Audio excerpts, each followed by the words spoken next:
Oh, are we back? Gamers?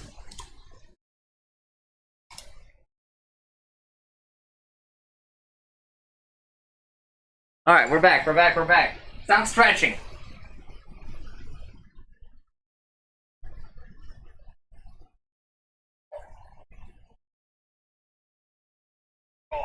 I've never actually done this one, so you're gonna need that. Do I just do this? Is that right?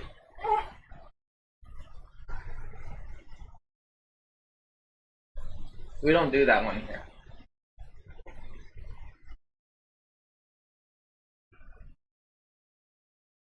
Or at least not usually, because I think we're afraid that basically a kid's gonna break another kid's spine.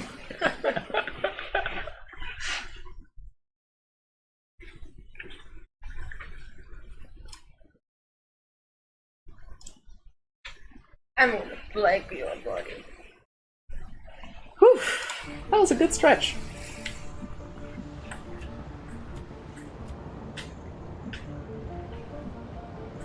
Alright, I control Nameless. Save civilian from alien. Yeah, I know.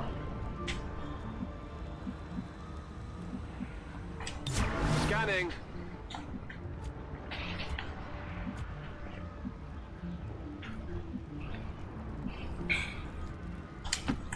I can handle that.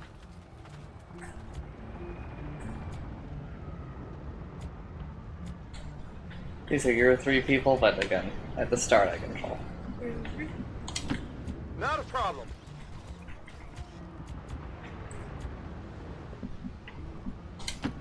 I guess that'll be okay. Here I come. What? What? Chrysalids seem a little smaller than I remember. Then again, it was never really their size we had to worry about. Well, We can no longer hide.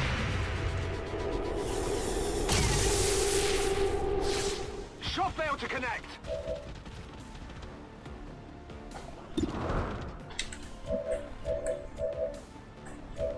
Oh my god, Nameless had the meme beacon.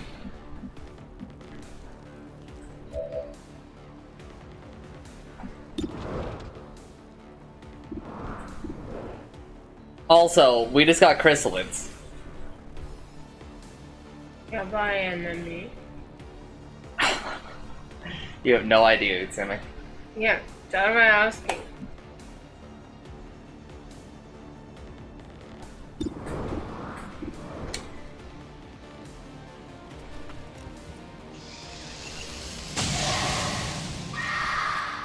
Armor's Poison? still holding. Poison? Eh? They're immune? I need to take control for a little bit, Utsumi. Set him up. Knock him Oh man. Emergency. Yeah. Utsumi is like actually in danger. Finally.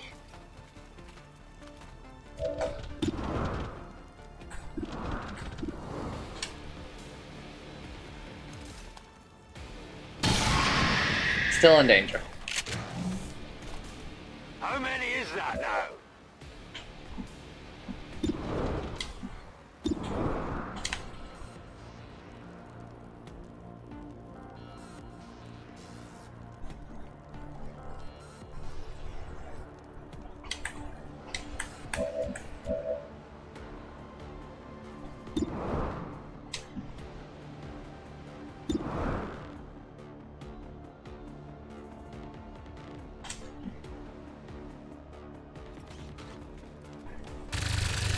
Okay, we freeze it.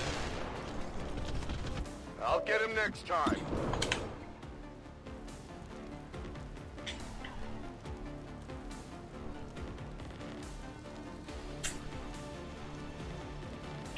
I should have had Alpha throw a grenade.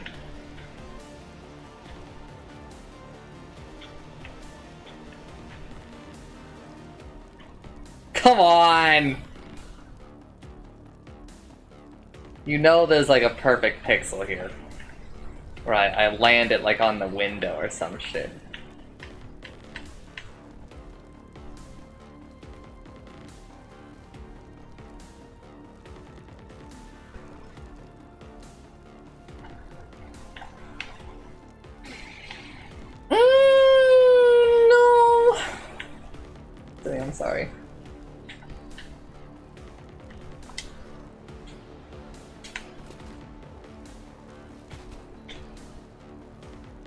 See, like, if I had just done Alpha, had Alpha do, like, this kind of thing, could have frozen both of them, and we would have fixed the whole situation, but now, like, can't do that? Now we have to let a chrysalid have a turn? We have to do this. Can't let both of them have turns.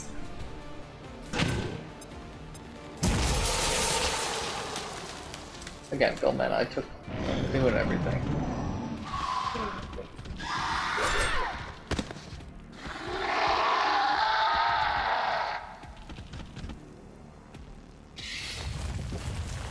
Remember that. Next to that door. Next to that log. Next to the barrels. You started the cocoon. Something in the ground here. Not sure I can make it! That's a bug. There is no fucking way that just happened.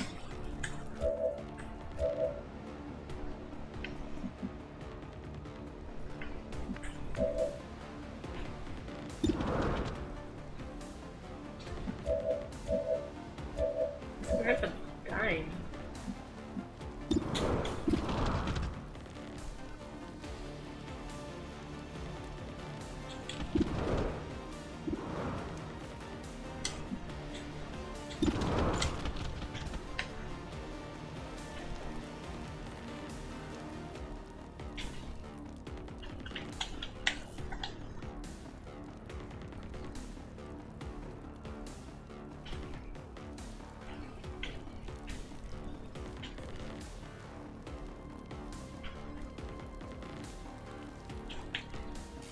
Please?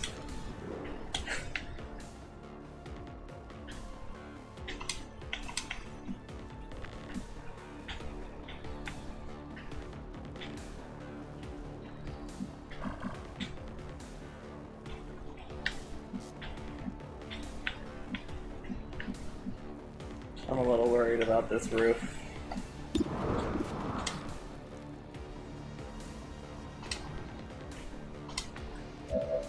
Alright, it starts with you. No, actually, it starts with Alpha.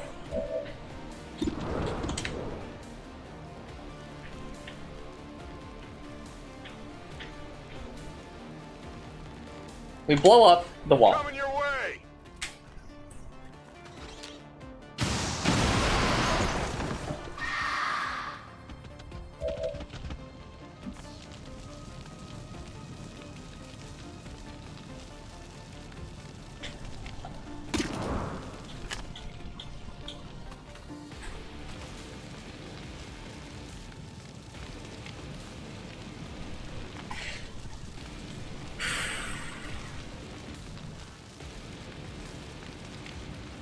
Yeah. Leave this place!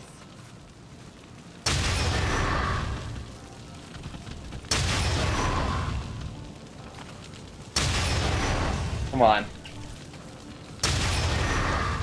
Come on. Come on, just get a 6.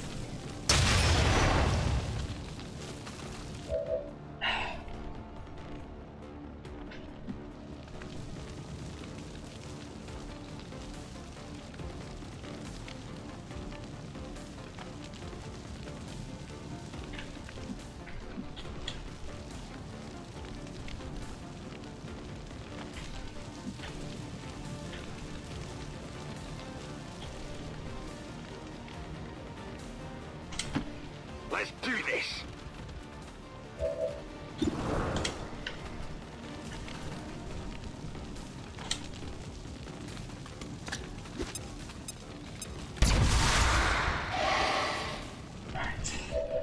Cocoonってどうなるの?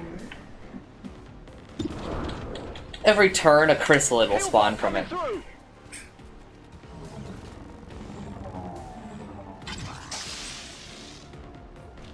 We're just gonna have to be safe and use the meme beacon.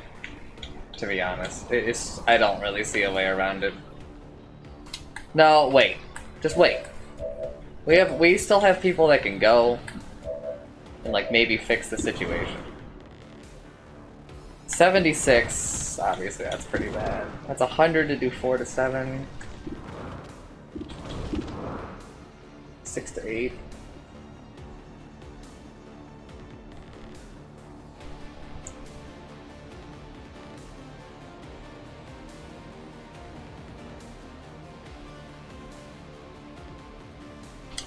We're most worried about this guy right now. So let's focus.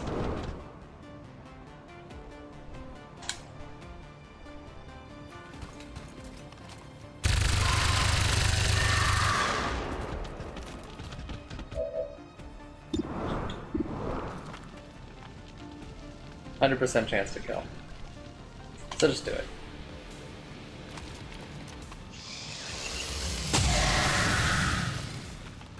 Impressed yet? Alright, that leaves 2 chrysalids.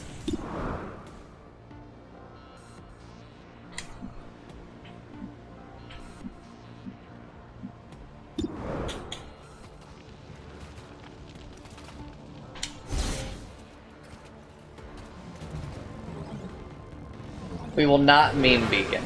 Instead, we will give him an Overwatch shot. Hello? Hello? Get them off of me! Poison?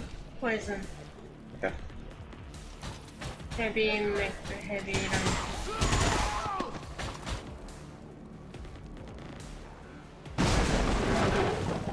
I'm actually kind of really mad that just happened.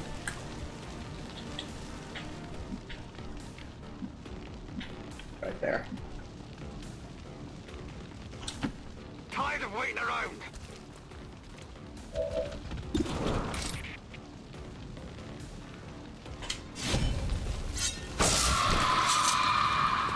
Who's keeping score? Go patch him up.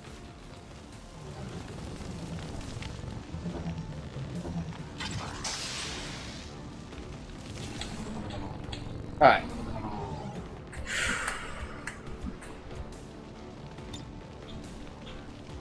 I am the hunter.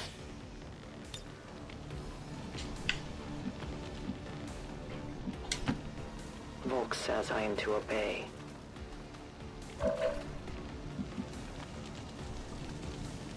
Reloading!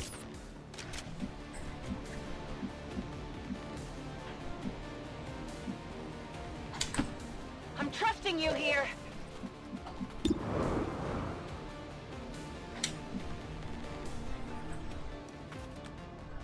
Come on. Hell yeah. It hit the plate! These guys aren't supposed to be here yet. I don't know why they're here. On Overwatch. Got it covered. Scanning! Next to the garage door. But still inside.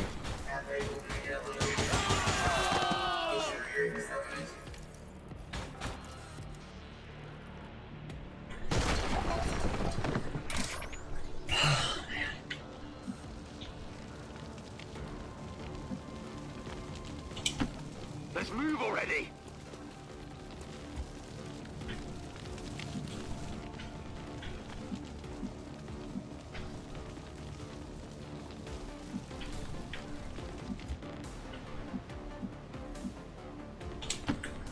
No problem, boss. What's over there?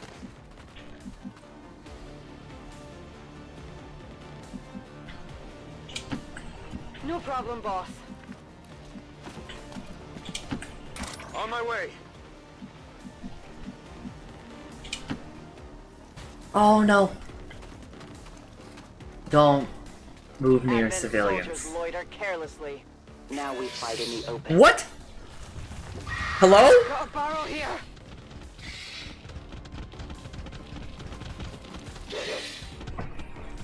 Could use a quieter spot.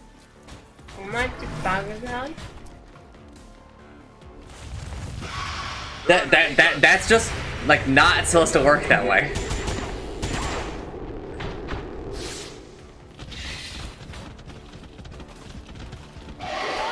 That one hurt.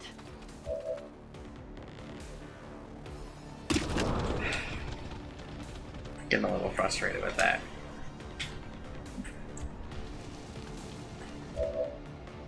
I don't understand what just broke her stealth. But we have to use the main beacon now. Which is really scary because I don't have any more heals for you. Well, I can't. My healer is now, like, you know, busy.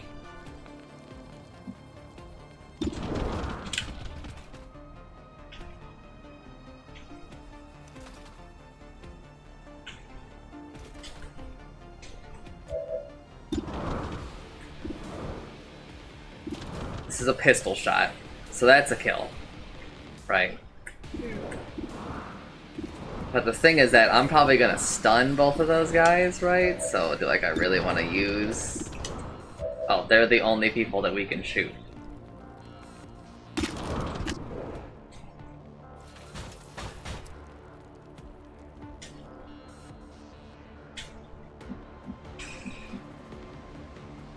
I'm not dying because I got poisoned. No, you're not poisoned right now. I already killed. Wait, are you poisoned? I got poisoned. Poisoned? Hmm.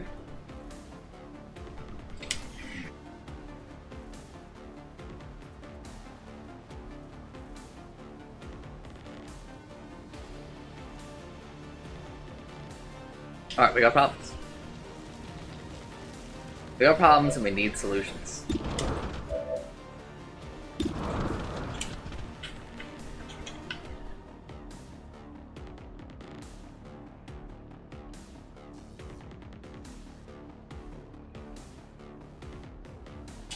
It's too risky. We might attract more chrysalids if we do that. Alright, just shoot him. We take it one problem at a time. I'm panicking a little. You know that was. I've been good. fucked by the game. I am very, like, familiar with how a lot of this game works, and I don't think it should be working the way that it is right now.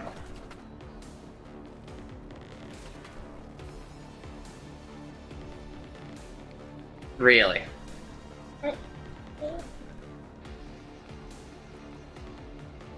You saw it. That's really tempting. But that'll mean we don't have a freeze grenade for the rest of the mission.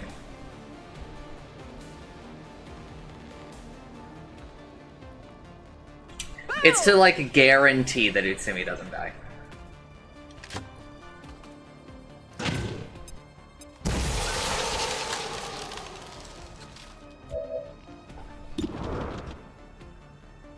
Now we're free to take some shots, I think. I should have seen about just throwing 2 grenades on him to kill him.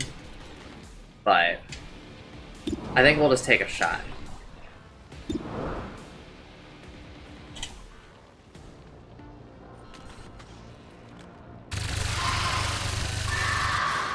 That's good. Hit the armor. Now, Utsumi has a 100% chance to hit. You're guaranteed to kill here? 5 and 6. That's really scary, because you're next to this thing, so you might shoot rockets. But rockets can't do 5 damage. How about it? Can I grab? Can't move and shoot, you've already moved. See how it's all yellow if I move? You don't have running gun.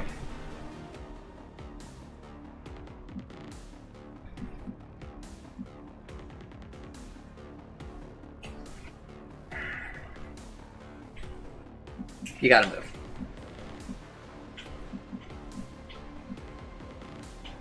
You gotta move away from the civilians too.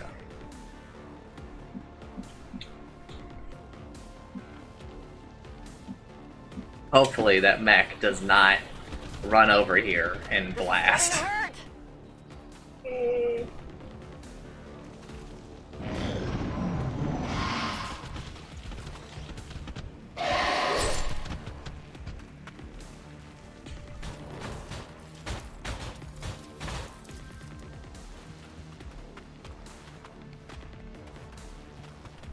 Oh.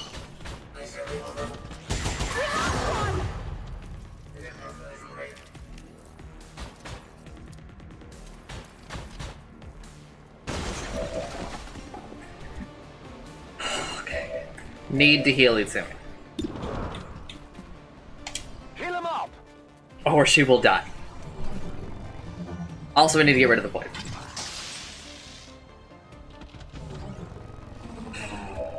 How to get rid of the poison?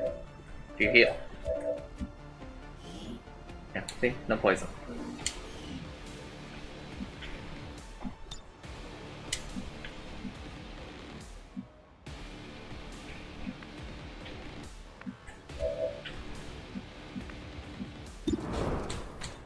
All in us!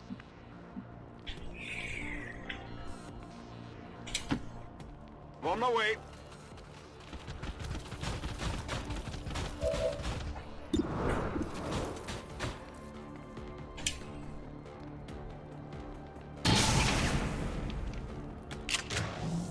Really hoping that was just gonna kill. Activate Alright, Nameless.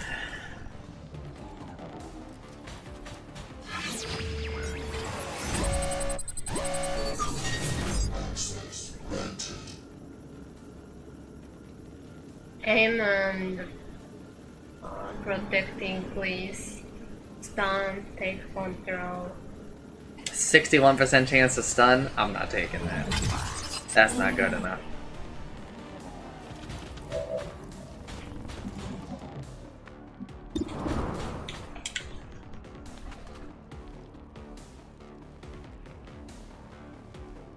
No. We do that shit with Alpha.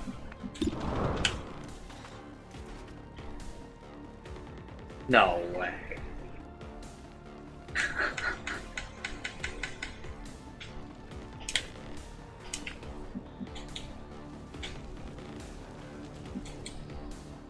I need to come further down in order to get that. Sure thing.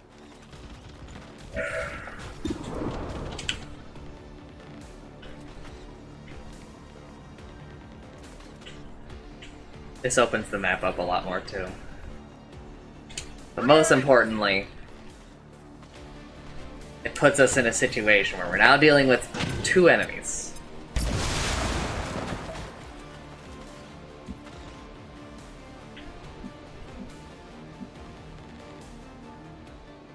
It's really scary to go any closer to any of these civilians like this.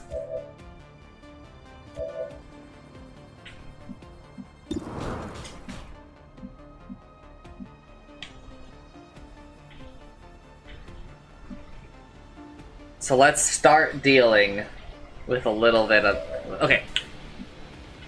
We have to kill the Chrysalid.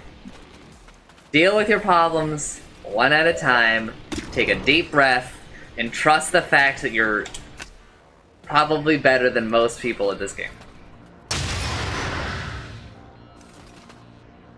If there's a faceless, the faceless is less of a problem than everything on the screen right now.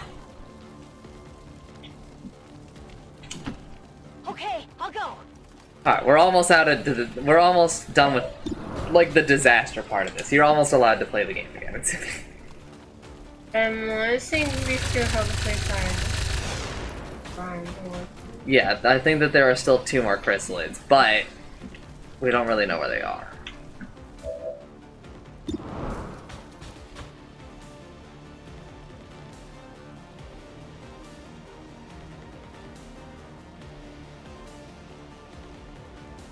Yeah, just shoot.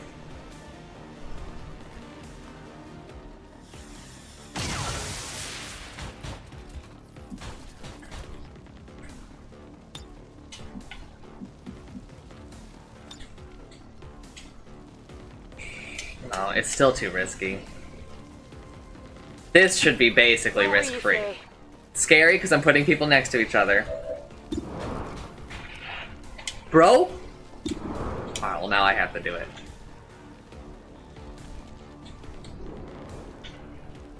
It really shouldn't be that much more.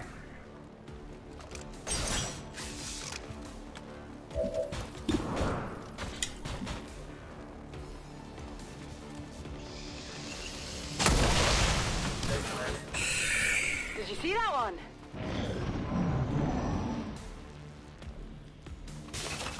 Oh. Oh yeah! Back online. Locked and loaded. Okay. Good to go. A round of reloads. Locked and loaded.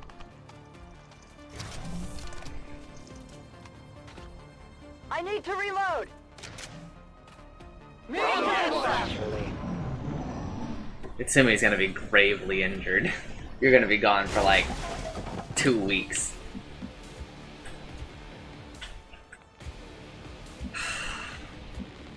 Alright, I can breathe again.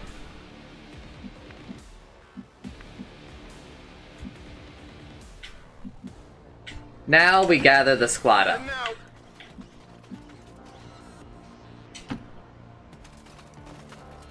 Get out of here. I won't let them past. Got it covered. I can handle that. Come on, get some. I'm on it. I'm on it. Got movement here.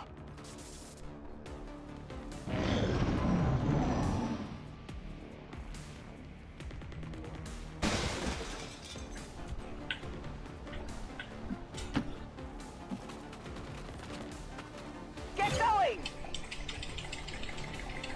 I see I'm on everything. it. Got it covered. Cover now. Shh. You hear that? Regular enemies, not chrysalids. But I do think that there are still more chrysalids.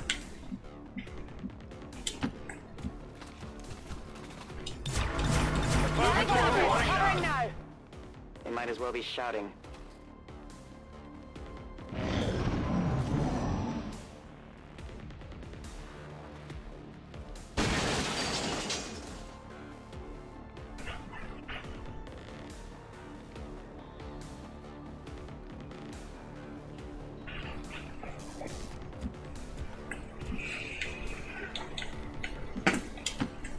Seems doable.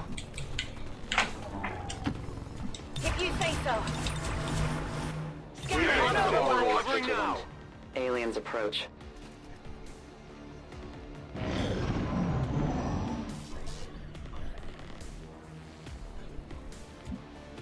Got it covered. No one left Scanning.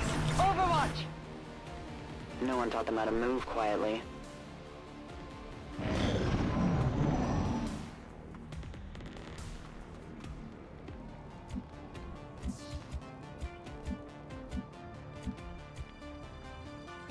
Overwatch. Get Overwatch. some. On Overwatch. Covering I'm on now. watch. Aliens move nearby.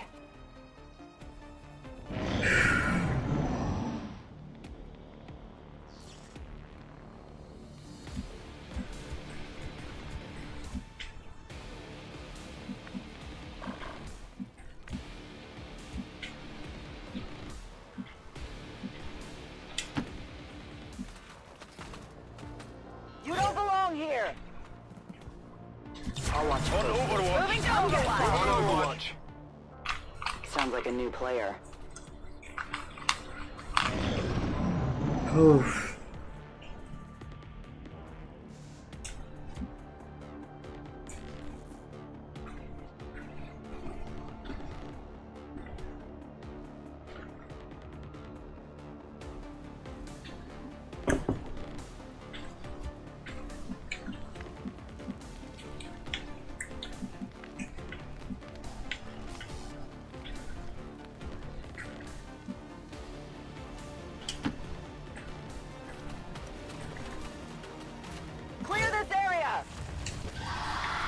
good place to step.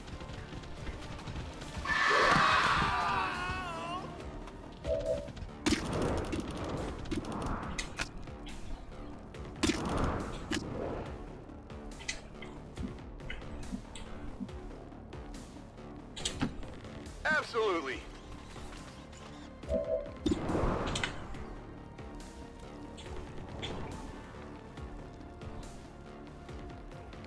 Take this! Oh fuck, I just revealed another pod.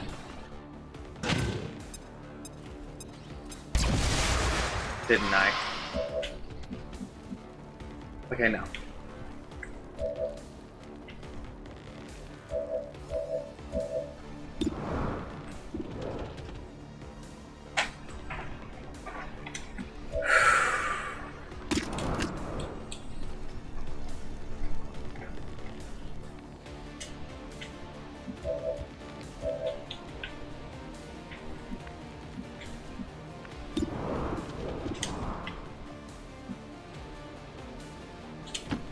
I'm trusting you here.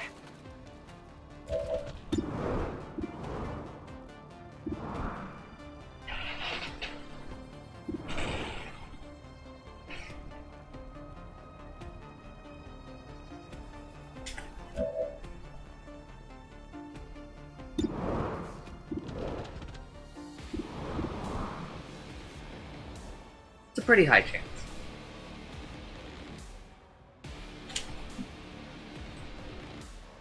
Come on. Yes. Well, how about that?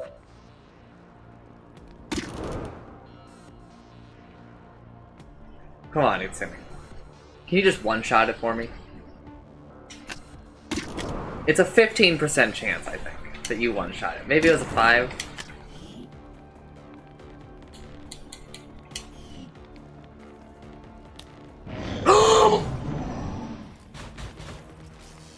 Advent troops here. Elite Trooper, Elite Priest, Heavy Mech. Overwatch.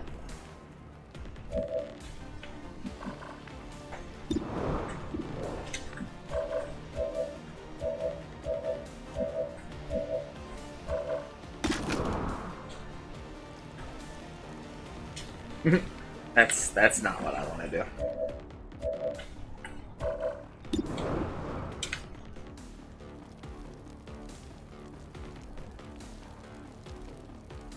Throwing grenade. I was trying to figure out the button that lets me see what's on the gun, and I pressed end turn. That's what happened.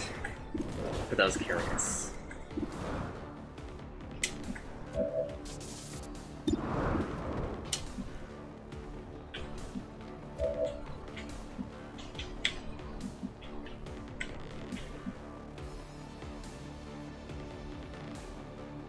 Yeah.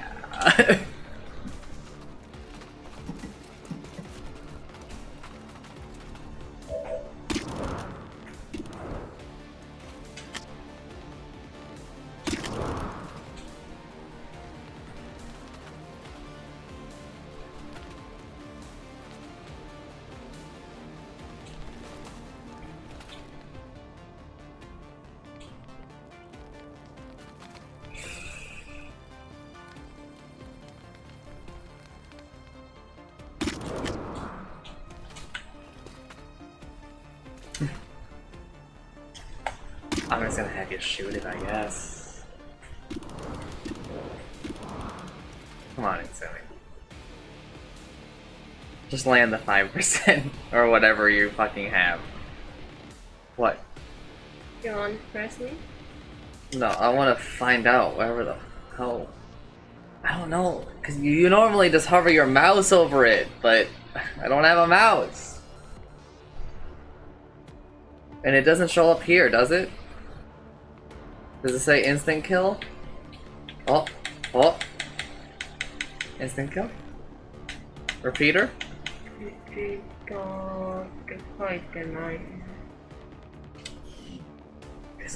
Useless. Useless menu. You're going long gun here? No, I have it. It's right there. You can see it. But it doesn't tell me which, if it's 5, 10, or 15. We cannot save and quit. No. Well, I mean, we could, but I kind of don't want to. なんで Change keyboard mouse.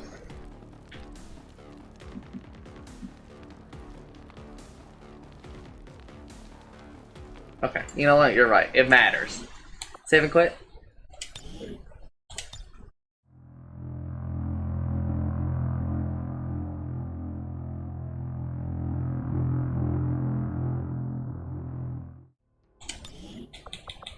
Options.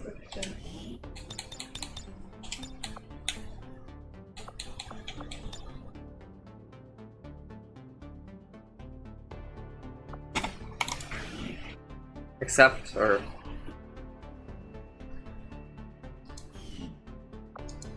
there we go.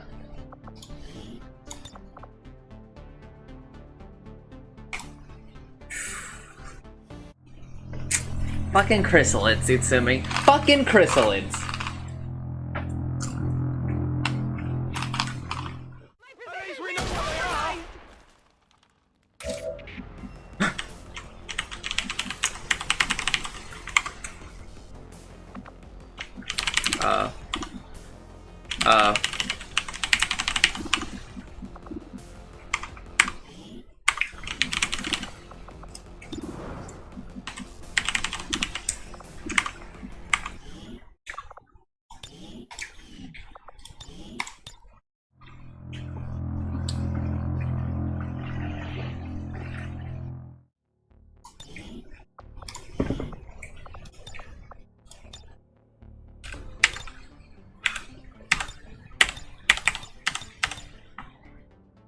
Get the controller. God damn it, XCOM.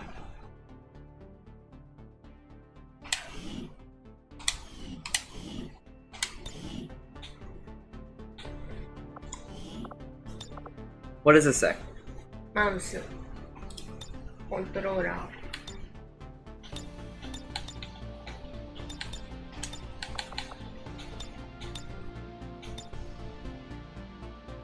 ー。マウス、キーバインド That's not my problem.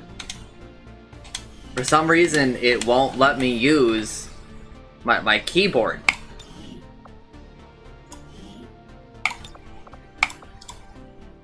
So I can't move the camera. I can't change units. I can't do anything. Then restart again.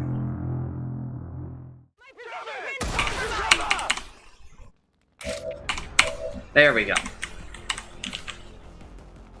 What does it say? Repeat the instant kill each one magazine. Alright, so it's just a repeater? Yes, so. Okay, then it's a 1%. Jesus. It's playable.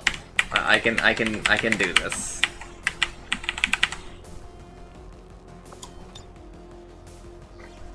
Alright. You have got to get in there.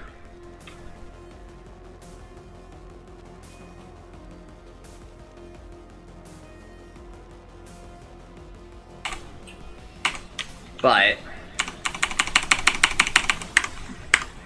Jesus, this is...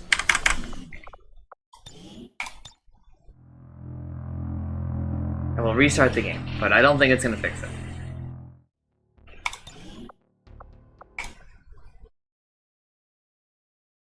Let's see.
Oh man. All because that Chrysalid had to bug out and fucking have his thing be across the map even though he wasn't there.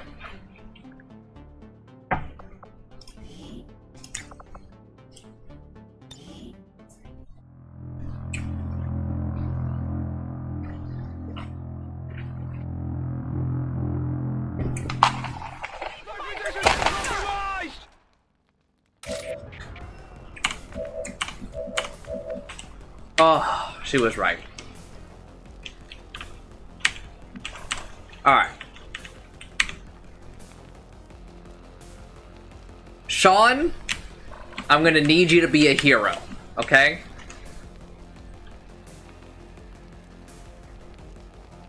What is this guy? Advanced Trooper? Elite Trooper, okay, thank you. Elite Priest, Heavy Mech. Already there. Okay.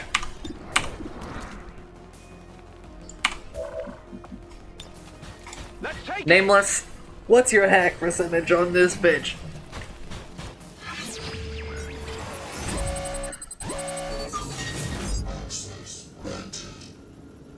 A 61% is not awful right now. If he lands this, then like, we're fine. Let's see what I can do before I start doing that.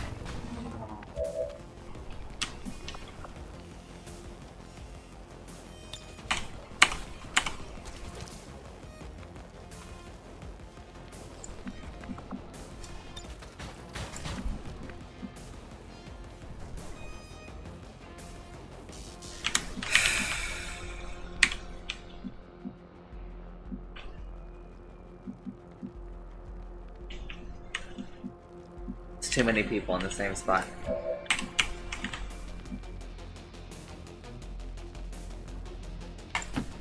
Sure thing.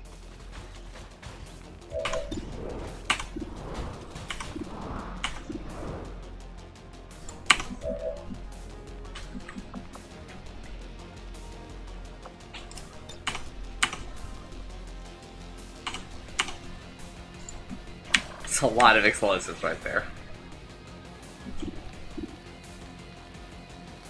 Alright, no matter what, we have Utsumi shoot this.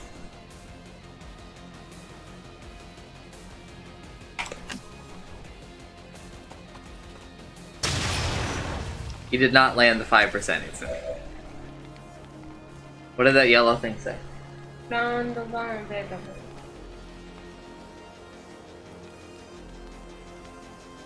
What did it say? Run and gun available? Oh, okay. It's just telling me that I can do my thing.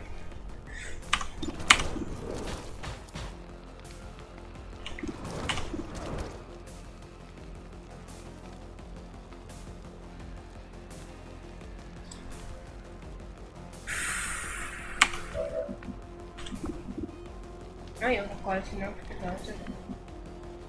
Honey? How much phone press are you? I don't know. I don't let this happen in any of my runs. So... like, pretty much I don't let chrysalids ever do anything in my playthroughs. Because normally they don't bug out like this. And I know exactly what to do.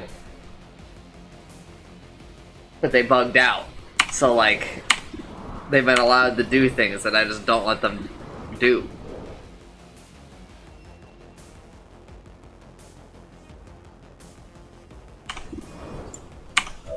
Alright, I think I have him shoot this. 67. But it's a 50% chance to crit.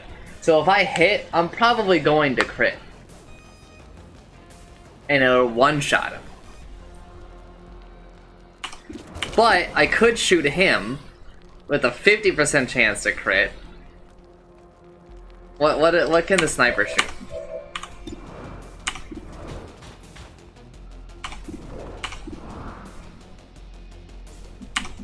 Alright, we shoot the mech.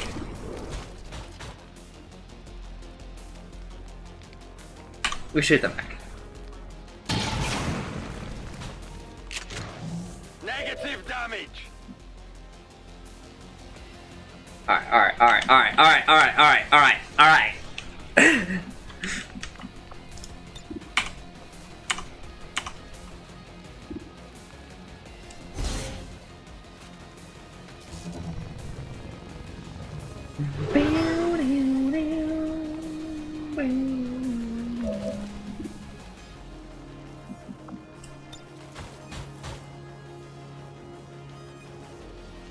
We could use one of those.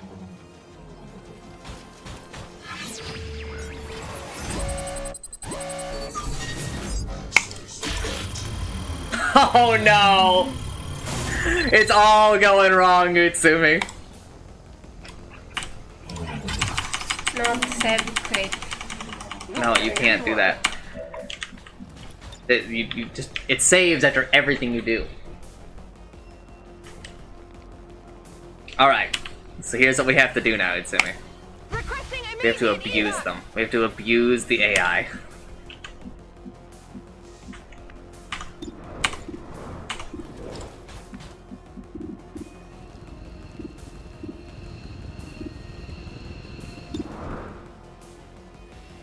We don't use the whole targeting for aim. Nobody has it. Except for Utsumi.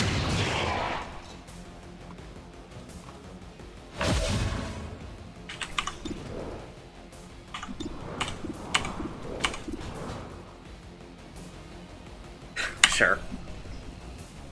We gotta kill somebody. Or something, right? Like, that's why I'm going for some of these low percents, is because, like, someone's gotta die. We just need the enemy, we need there to be less enemies.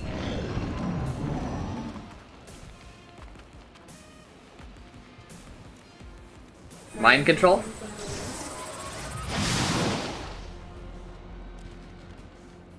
We put the shield on them!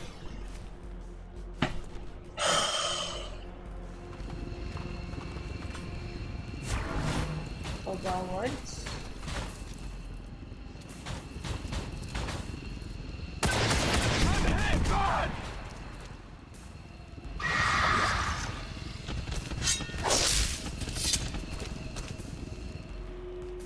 Fire spreading.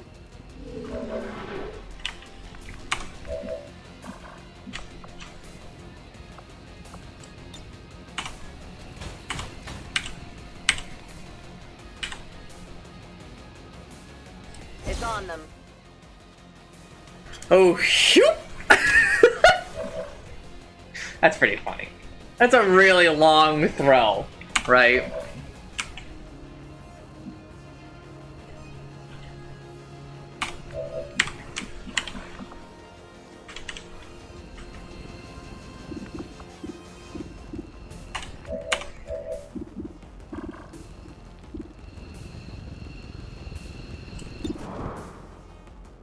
Please. Please.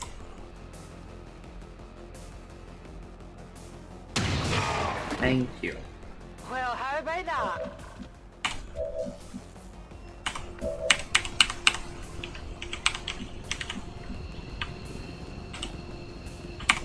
Wait a minute.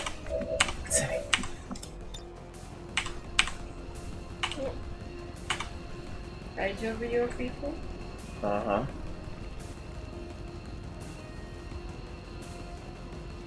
Yeah, that's gotta be your best action. There's no way you're gonna do something better than that.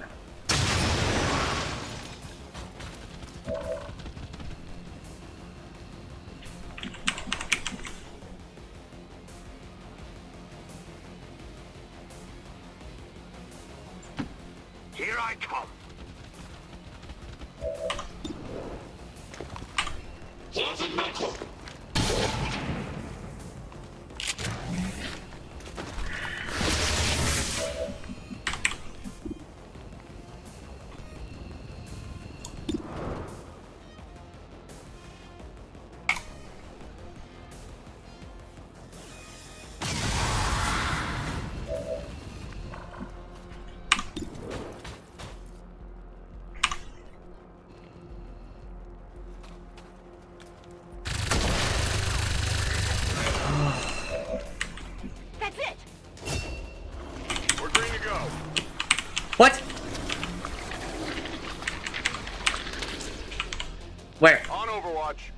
That shouldn't have happened yet.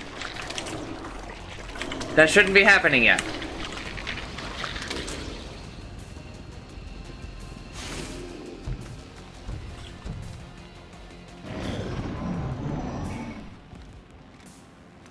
Kill him.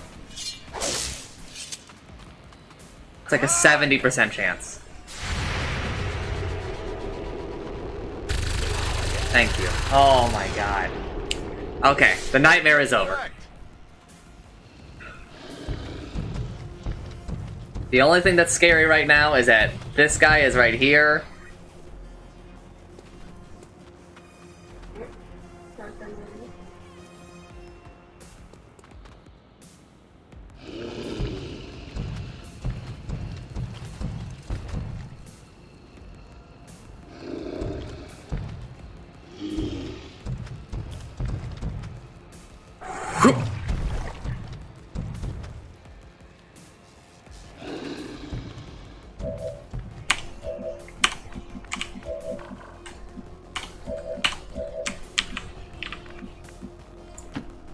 Seems doable.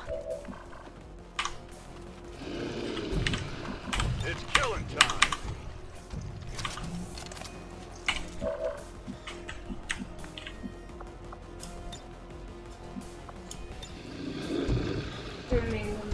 Mine deployed.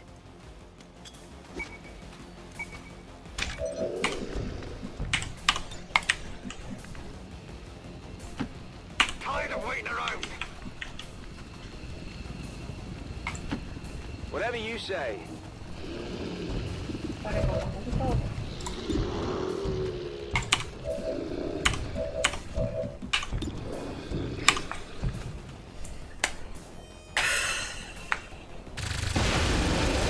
Nice.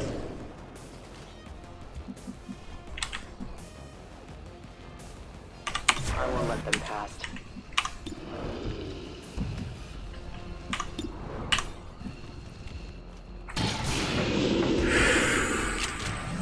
You can't handle me.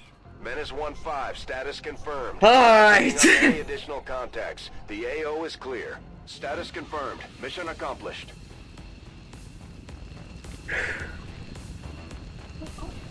やばかったね。何? やばいね。 I'm eating Utsumi's fucking toes. 何 Because they're the closest part to you to me. Witness accounts of a large-scale attack by unknown resistance Advent peacekeepers indicate Advent forces were Oh my god, Utsumi. That was hard. The soldier that joined us from the Resistance is certainly a quick study, having already surpassed some of our other soldiers' capabilities.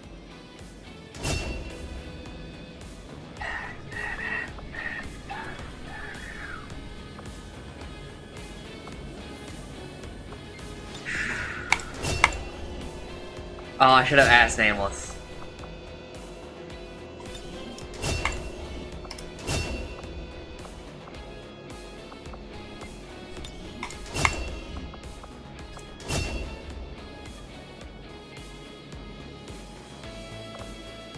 This is our highest ranked guy, so you can look at it.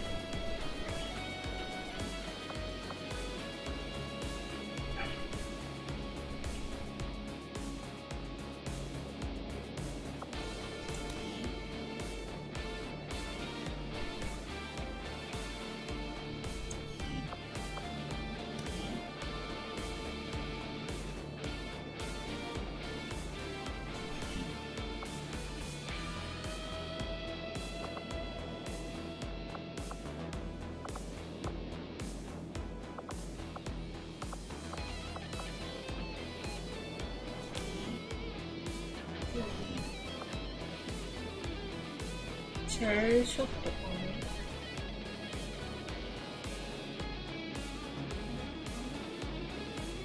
な。Up to you.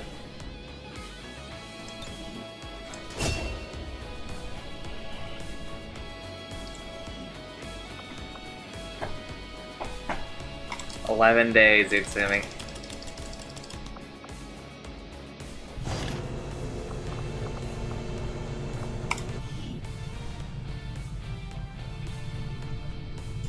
Hello, Commander.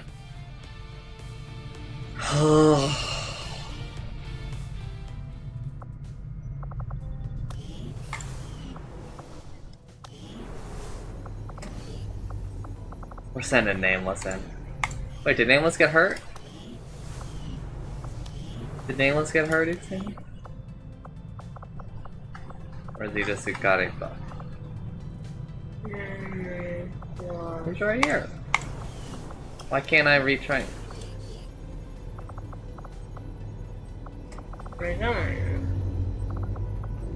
Oh. 5 days? Fine.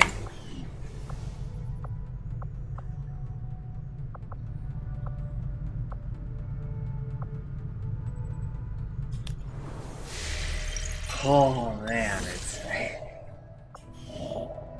what does it say? Grenade ammo. Alright, we'll do that after we get these. Avenger plotting new course.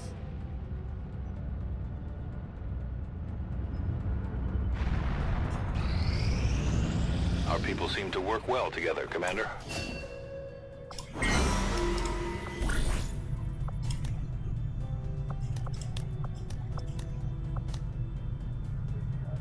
What does this move?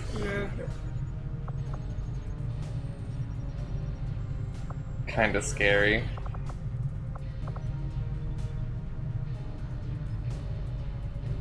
Wait, he got damaged? Oh yeah, they shot the rockets at him. Motherfuckers.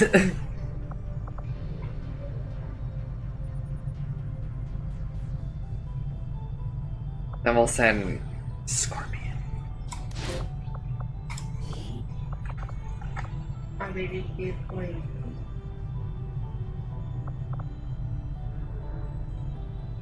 Send them and Candy. They're super babies.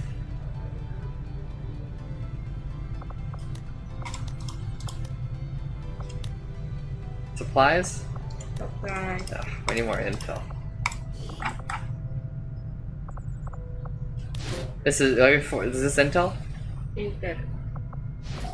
Okay, we're fine. Covert is our specialty. Let's just hope your people can keep up.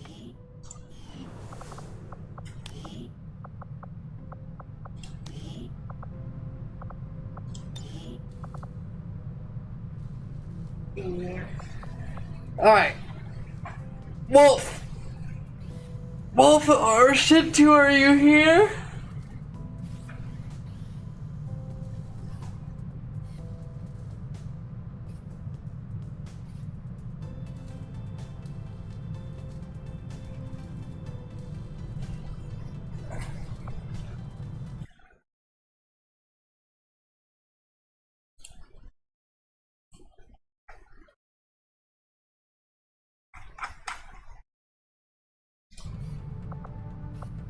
What ability are we giving Wolf? Right, Volatile grenades or chain shot?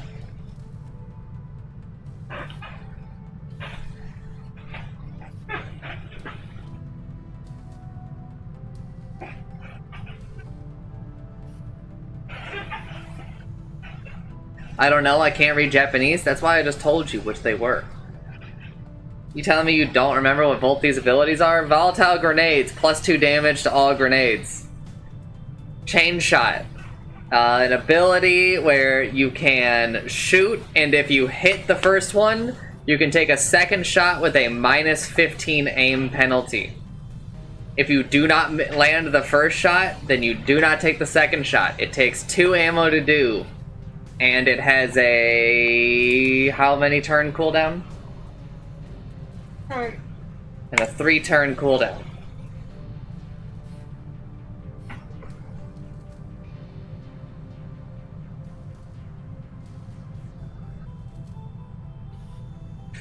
Yeah, so we have heavy ordnance and hollow targeting.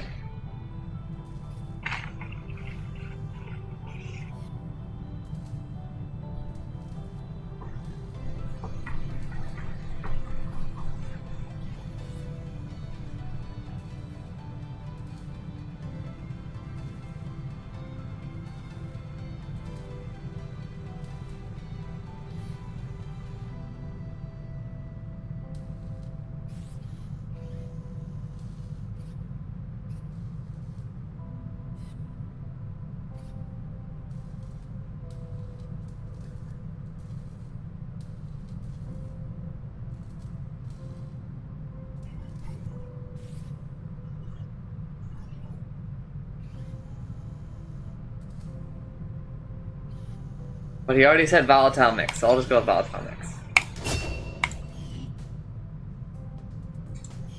He doesn't trust Wolf to land shots.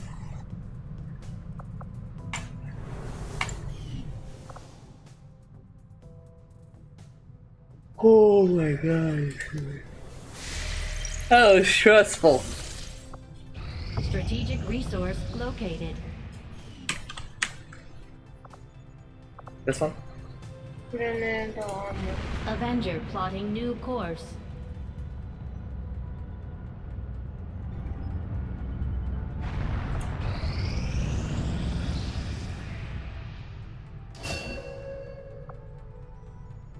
Psychic. Keep trending. Depending on who you ask, psionics could be considered the aliens' greatest strength. Now our own psi operatives can tap into that same power. Hey, Oji-chan, where's his blue haircut? It's gone.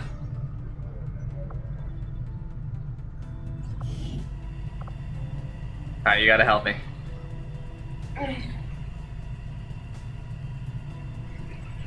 Black mind domination, not around. Alright, what do you want to do? I'm letting you make these decisions.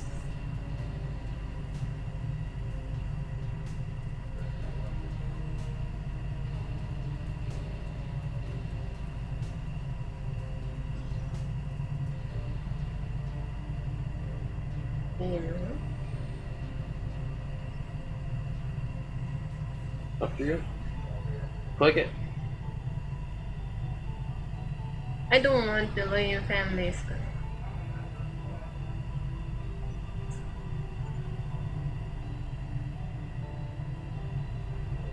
Then don't ruin him. Just That's fine.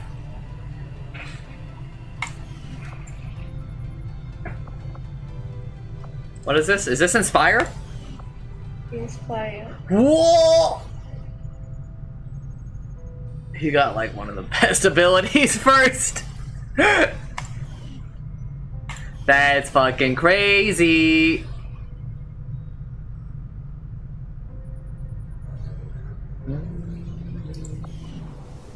Alright, let's go and do one of the most important things you can do in the whole run, Utsumi. As soon as I figure out which button it is.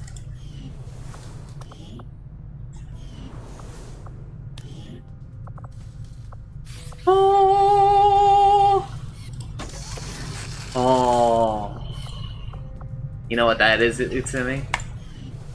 Having It's the commander safety. around seems to have given the resistance a morale boost. Yeah, Not to if we mention just our had food. another meme I big don't here, think we I've wouldn't have ever been in seen like Bradford any this happy. trouble.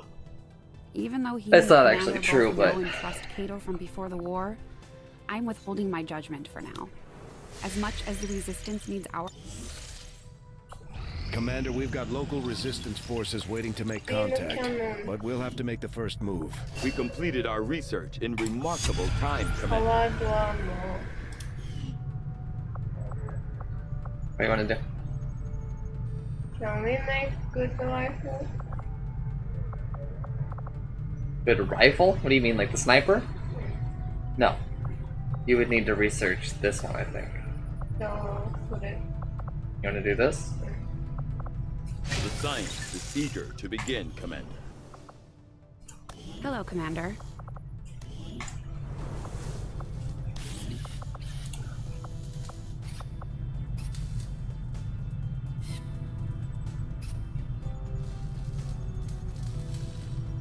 Pretty offensive.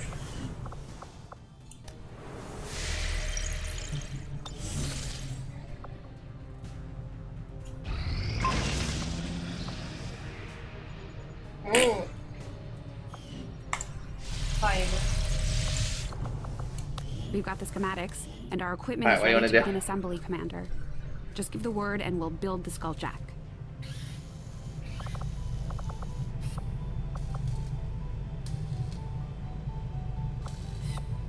Oh my god, our game bugged out again.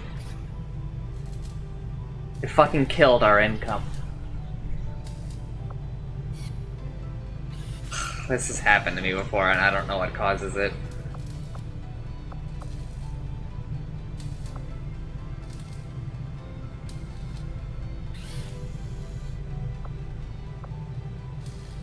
Let's go first. Do you? I would do ammo.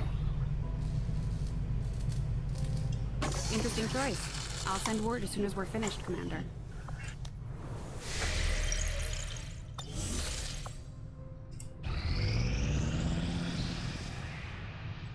Commander, we've located one of their facilities.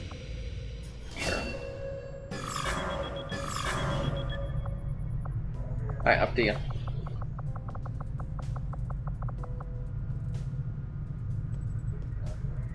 This is insanity. What is this?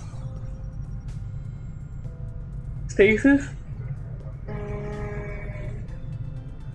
Psychic. But mind attack? Oh, it makes them like immune to psychic attacks. Psychic and the nearby sources. Oh, and for other people? Okay. Up to you.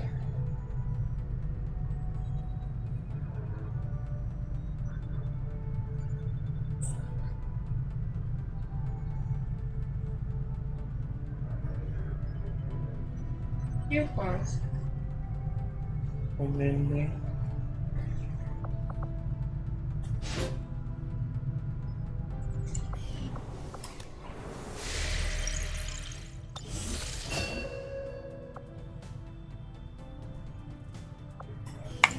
Nameless, are you here?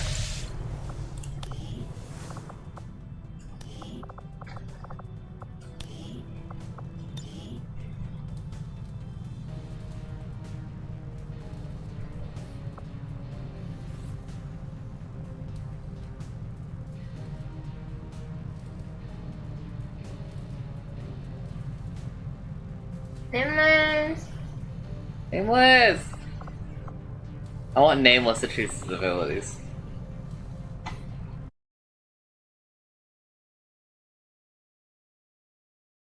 Because we just retrained him, brother.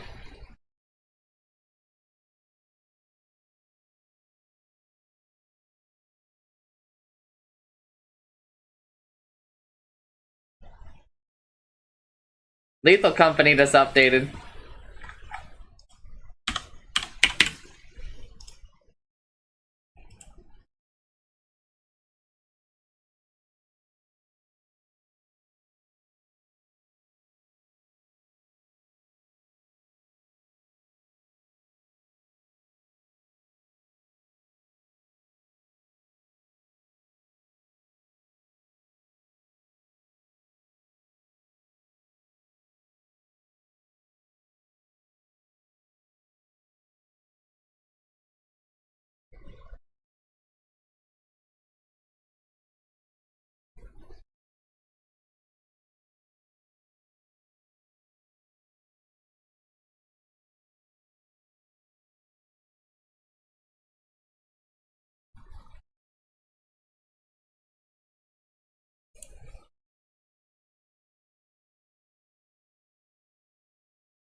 That wasn't as much as I was maybe hoping for.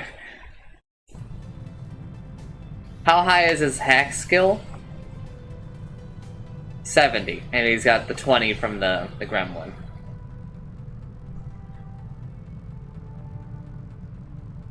What does this actually say? Fucking you.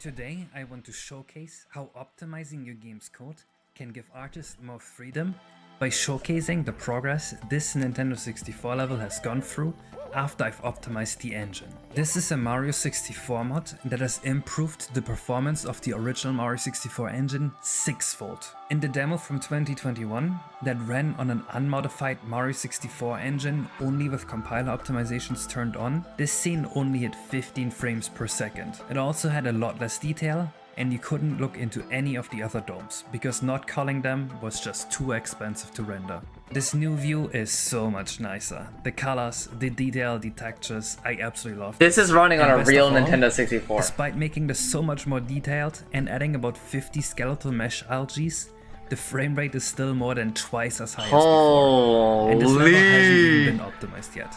That's something I do at the end, because I keep finding new things that would change what the best optimization is. So cull boxes, batching, rooms for the dome insides that cull while you're outside, and probably a few more things that I can't think of right now. They aren't even part of this yet. But let's start the level at the entrance. The traditional Mario 64 Star Select has been replaced with a cool little scene that shows the player traveling to the level. Obviously this doesn't take much performance, but I like it so much that I just had to show you guys. Once per playthrough, when you enter a level, you will see a cool little mood setting cutscene. This was originally only the second level I've made for this game, and since then has gotten a pretty big overhaul. My own skill has improved a lot while working on this game, and thanks to my Patreon support, I've been able to pay an artist, Biobag is his name, to help me beautify these levels. We want to make this game the absolute best we can. The new Star Select was actually his idea too. Fun fact, even without performance restrictions, the demo was simply not capable of running above 30 frames a second, because the vanilla Mario 64 engine was not capable of accounting for higher frame rates than 30. Running Mario 64 at more than 30 FPS would simply speed up the physics and be uncontrollable. Here you can already see the level hit 60 FPS frequently, even though I am only targeting 30 frames per second on this game, since it is still an N64 game. Although emulators will have no problem running this game at perfect 60 FPS throughout. Don't worry, I won't spoil too much of this level, but I'll just let you know that all the sub areas here have been reworked from the demo as well. And this level is now about twice as big as before. Some would call that feature creep, but I think it's really just bringing this level up to the standard I've slowly converged to while making the later levels. This level plays in these domes that kinda act as inverse aquariums. All the entrances are gated off with airlocks. It's never directly said who built these or who lived here, but you'll find a lot of environmental storytelling while exploring this level, so you can maybe piece it together for yourself. I always thought the deep sea was really cool, so this is one of my favorite level themes in the game so far. It's important to me that my levels have something I like to call placeness. I want players to play my game and come out of thinking, what would it be like to live in that world? To have that imagination run wild and have a part of the game be with the player even after you've turned off the TV. I want to make sure that what you get out of playing this game is more adventure than busy work, which is a gripe I have with a lot of modern games. I find a lot of them act as frustration-minimized busy work designed to just erase your time. Which maybe sounds a bit negative or even pretentious, but I think you get what I'm saying. Another cool update is that since the demo, this level has gotten a newly composed soundtrack to properly match the vibe we want to have.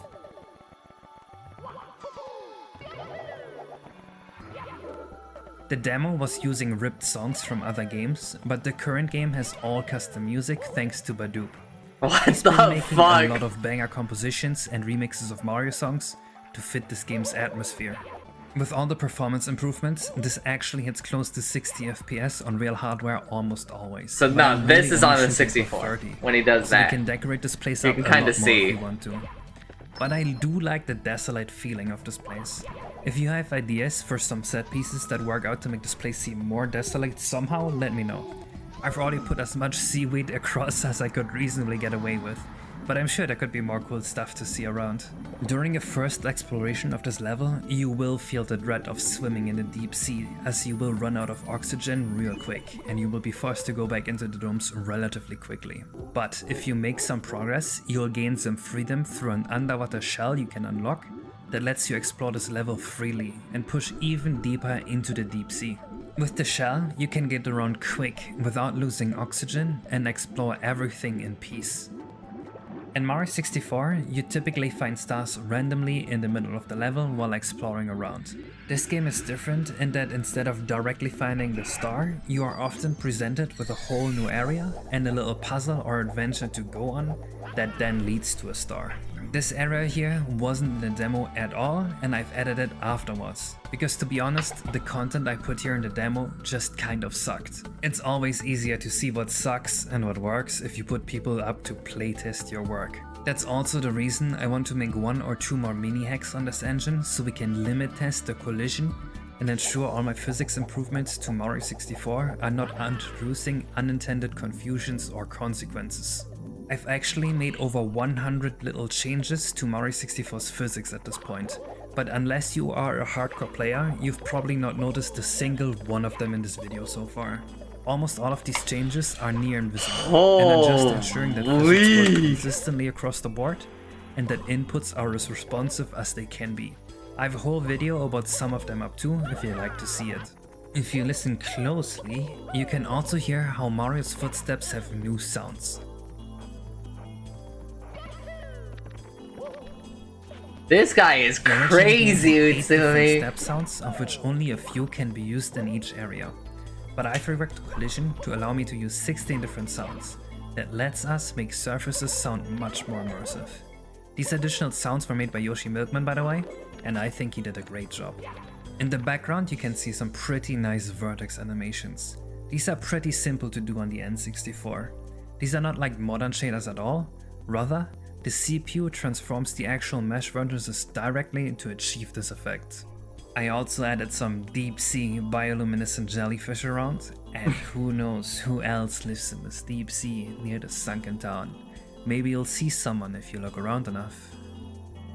I think all of that really makes this look like a sunken city, and the existence of this place alone really adds to the fantasy of this level. I gotta play this shit when he finishes I it. rarely upload previews because people don't want spoilers, but I figured I'd let you guys know that this game is still being actively worked on every single day. You can stay subscribed to be up to date. I don't know how long it will be before the release because I'm doing this alongside having a full-time job, but I'm doing my best on delivering content. I'm currently done with 11 out of 15 courses, so we are reaching the final third of the content I have to make. But that will be all for today. See ya!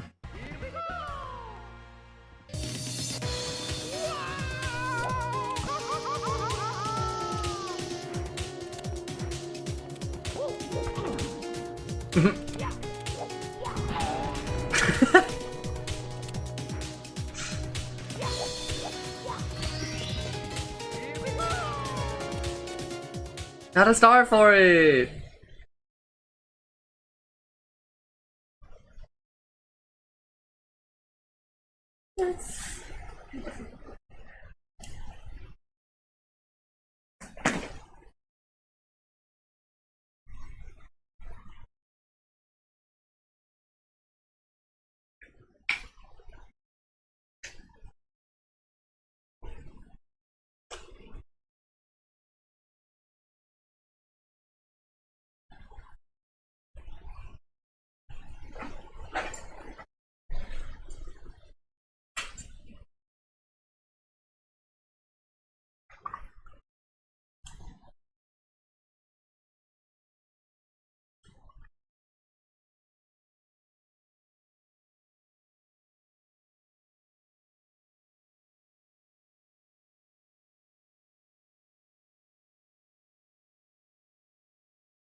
Alright, we're waiting for Nameless to get here to choose his abilities.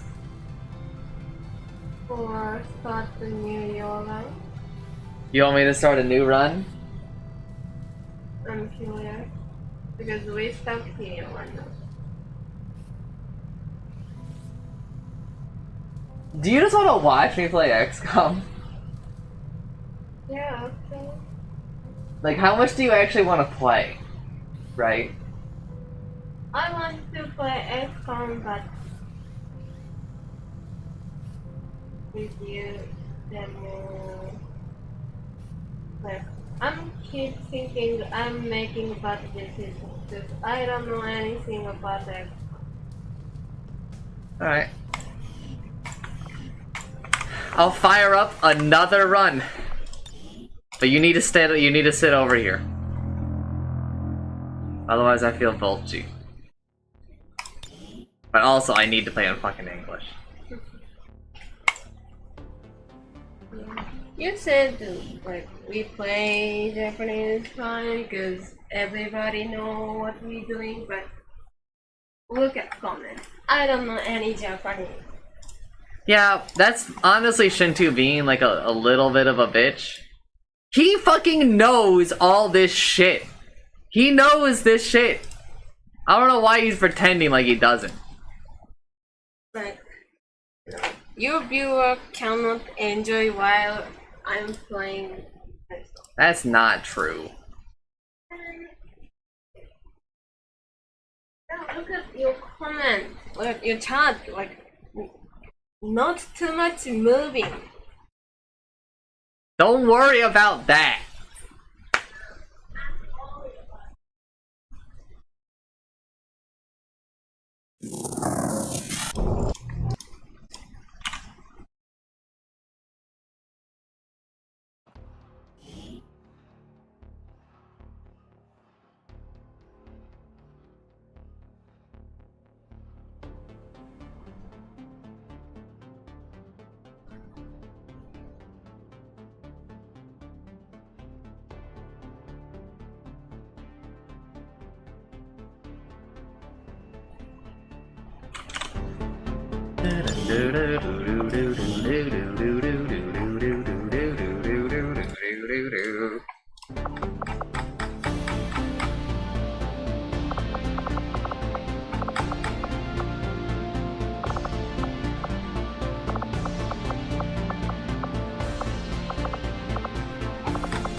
Nickname Jensen, family name Blanket.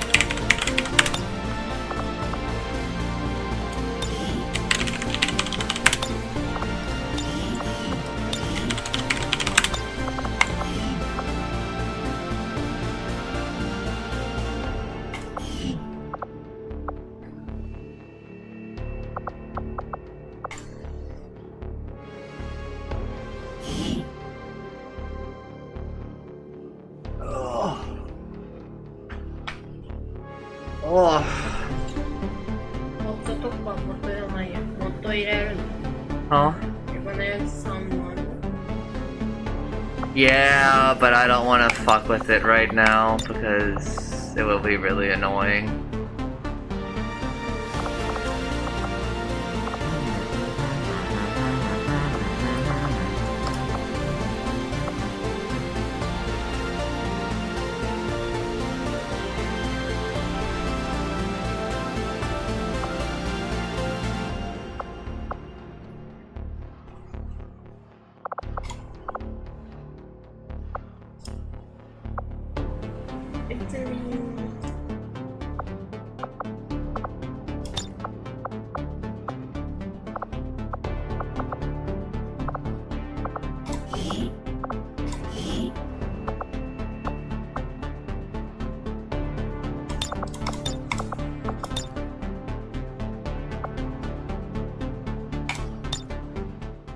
Excitement continues to build!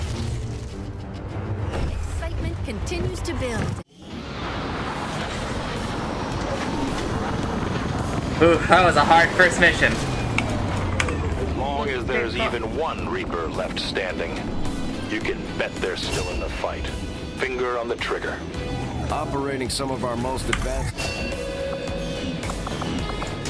Just like it sounds, the Ranger serves...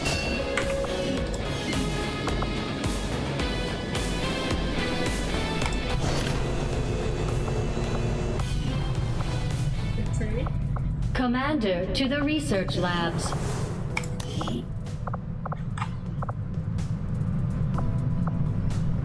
Shintu's in! Shintu and Wolf! They're both in! You know, I probably wouldn't be alive today if it weren't for your father.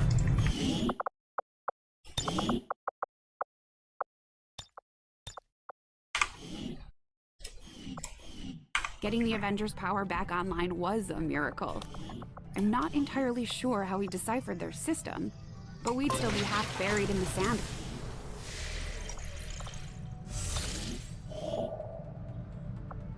Holy! Plotting new course. I just got an engineer for my first reward. We may have chosen a different... Shut up. People have thrown off the shackles. Oh, I should have looked at that actually. And through discipline, we have survived. We don't rely on the aliens' technology, and we would never live in their cities. We are the hunters. We move in the shadows. Supplies. We won't sleep until the last alien is dead at our feet. Commander, the lab is currently idle. We're wasting valuable time and resources. I didn't do a conducting any research! Please consider providing us with... I just lost 5 days of research. I do find that area of research to be among the more intriguing options available. Like actually, We'll begin GG. work immediately. I'll send word when a complete report is available. It's fine. The engineer should honestly fix it. Setting course Kojima! for East Asia.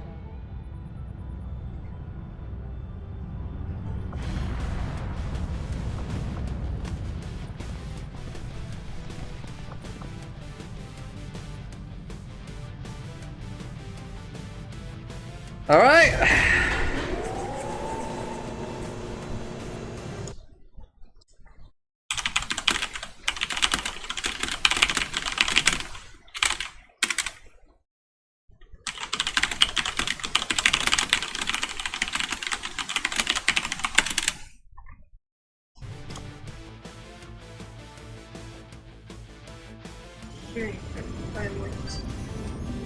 Resistance forces operating out of this...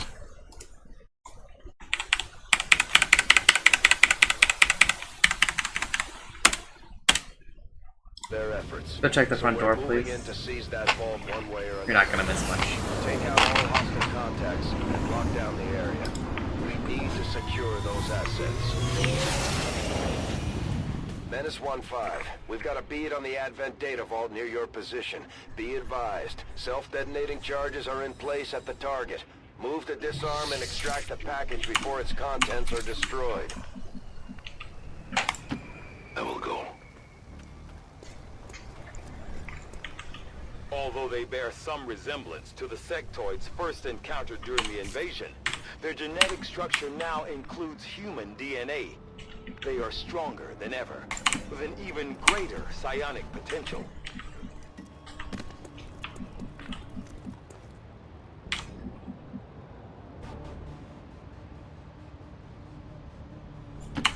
Running. Double time. I'll keep an eye on it.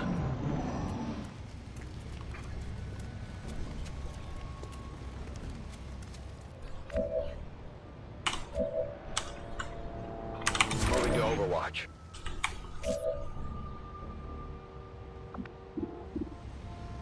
Overwatch. Affirmative, covering now. No point trying to hide now.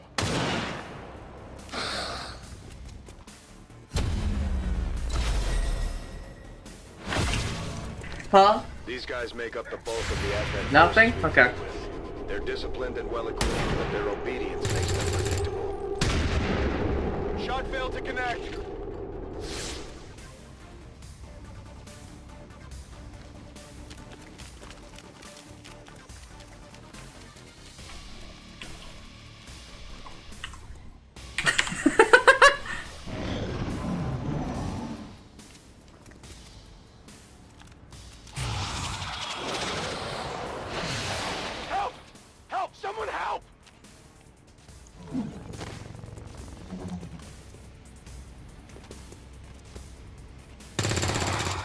Oh, nice.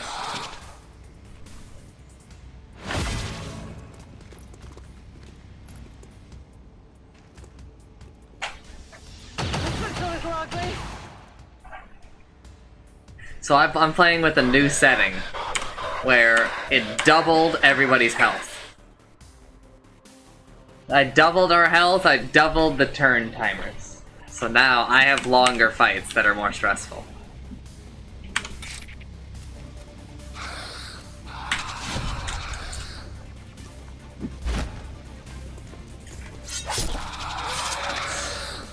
Nailed him.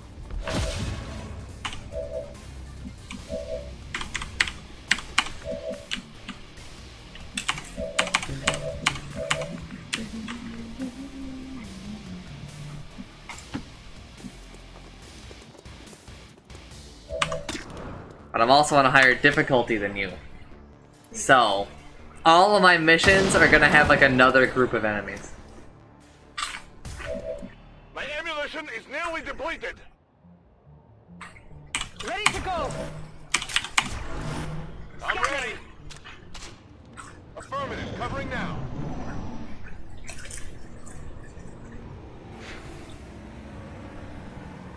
Advent forces moving on our position.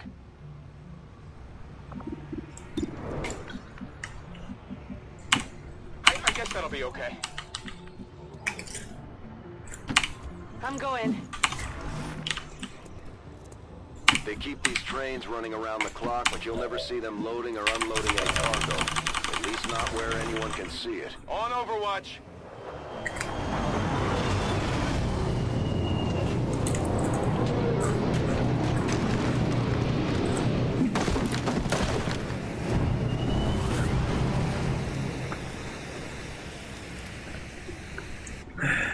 The Advent officers seem more capable than the grunts.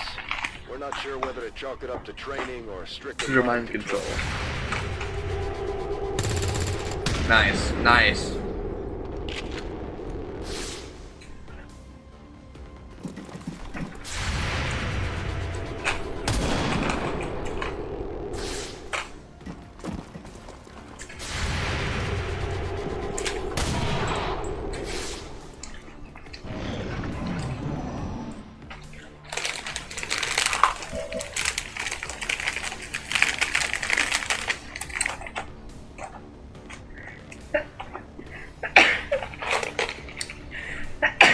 I'll bust in my shop.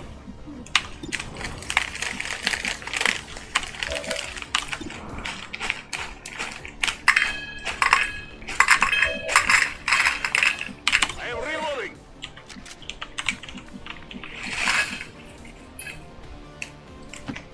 I can Okay, handle good that.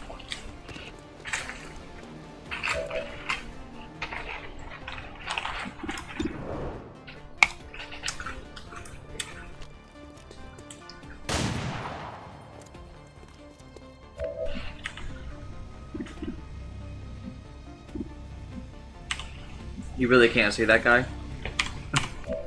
Person who's next to you? Like, come on. You can't see him?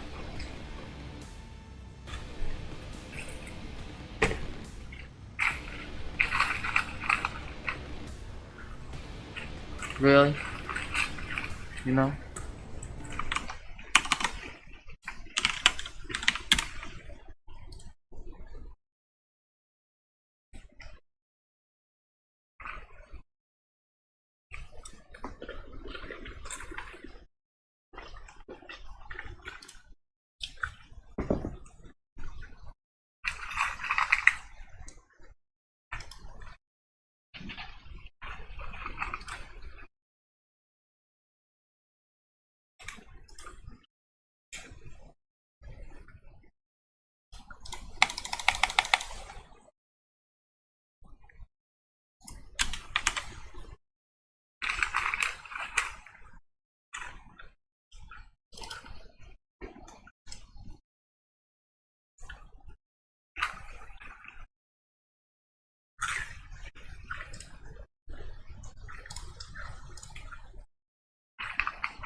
tô só.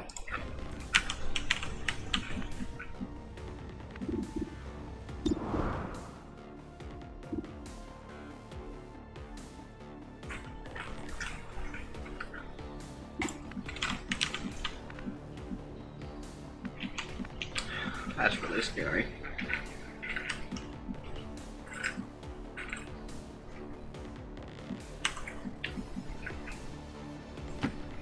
We gotta do it.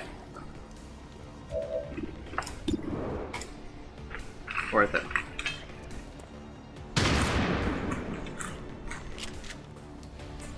Get it together.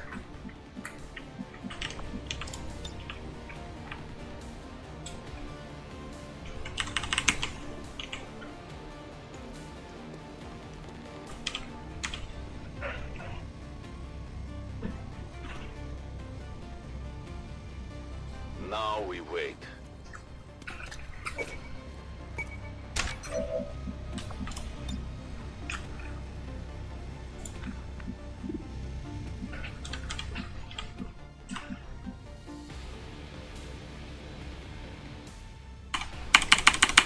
Last action, huh? What's over there?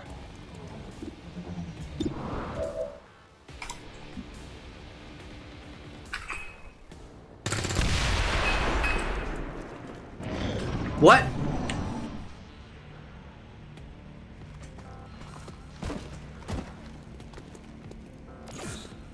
Okay. Oh, good God.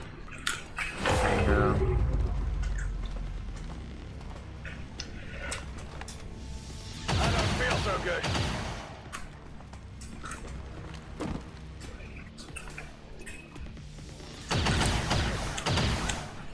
Incoming fire!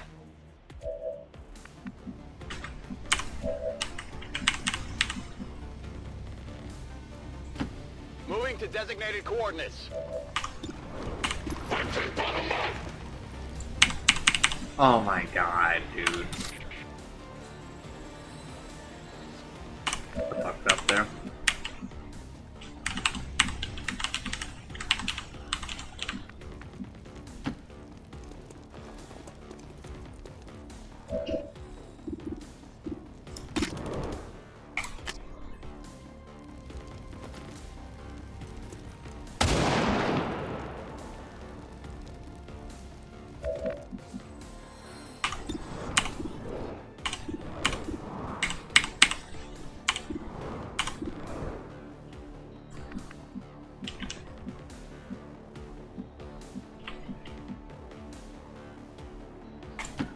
No problem, boss.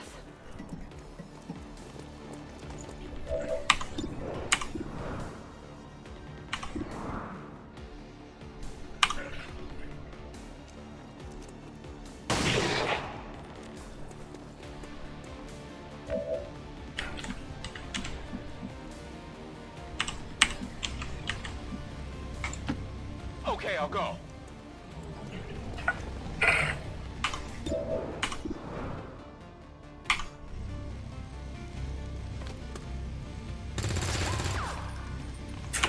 Come on, focus.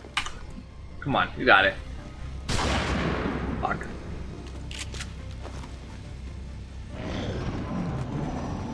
Fuck. I've got eyes on an advent position. We should explore them. It's got a lot of health, it's in me.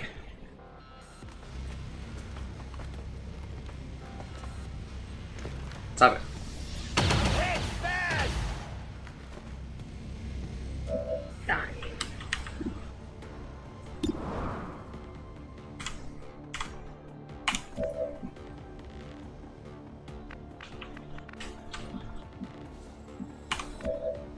What's the explosion radius on it? It will kill 2 people if we explode it. So we do it. I mean, that's good. Actually, will it do 12? Will it do 14 damage? No, it'll do 3 to 5 damage. No, it should do like 12 damage. Ready to engage.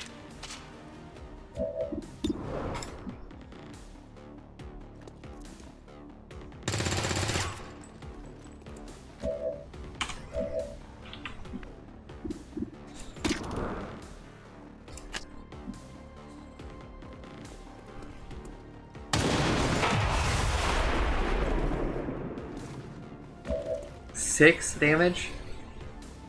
Bro, that is not enough.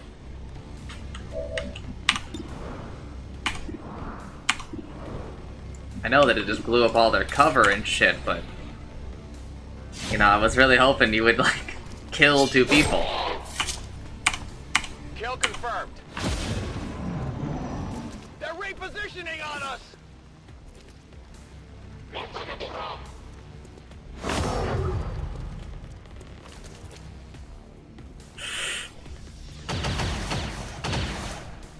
Incoming fire!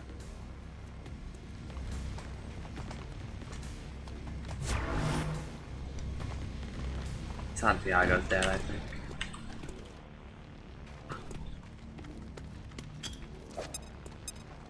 The rare grenade! The fight is getting worse.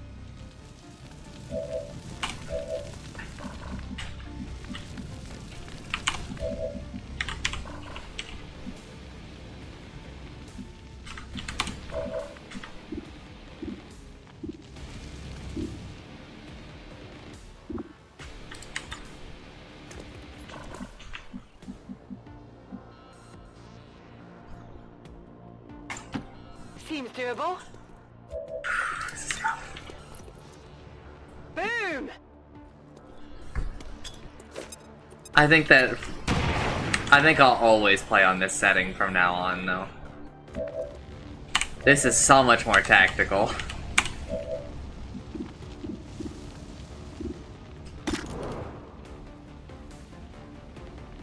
%50 chance to get a kill here. I cannot hunt without bullets.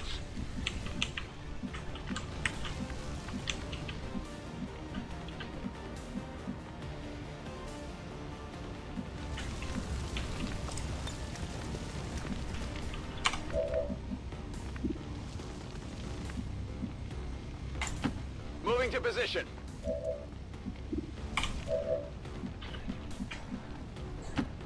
I'm trusting you here. Yeah. Taking heavy fire.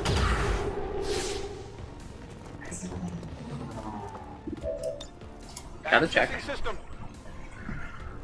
Could be an easy hack.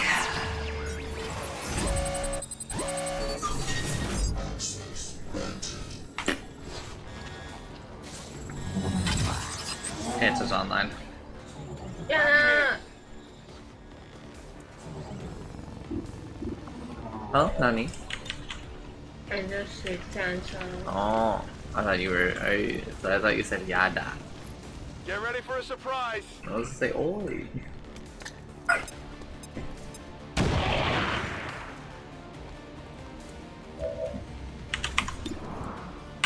Come on, kill.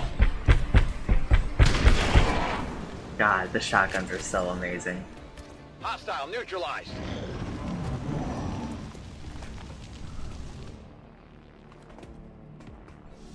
Dead? They're all over me! That's insane.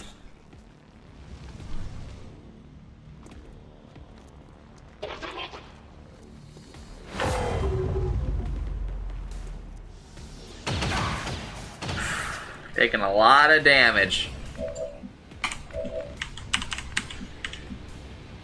But, guess what, Itsumi? Heading there now. They didn't Overwatch. You know what that means. Oh, fuck! Bend. No. Give me a minute.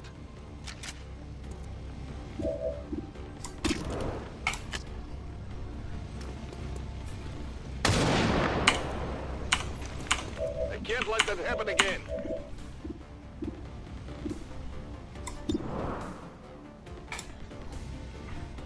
Come on.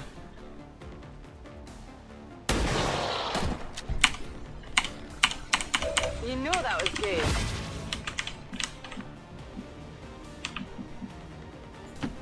If you say so.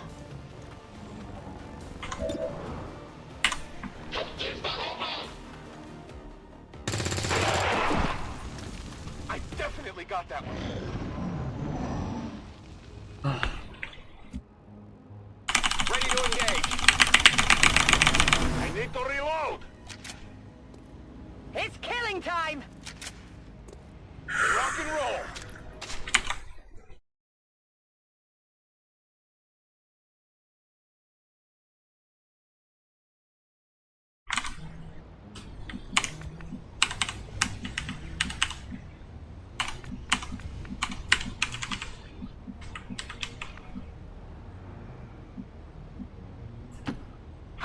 That'll be okay. I strike from the darkness. I am at your service. There's the objective. Menace 1-5, this is Avenger. We have positive confirmation of the target package. Move to acquire. Orders confirmed. Moving out. Got it covered. Come on. Come get some.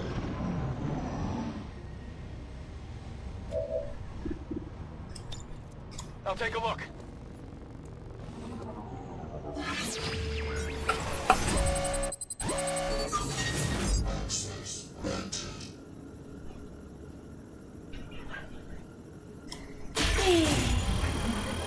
Let's go!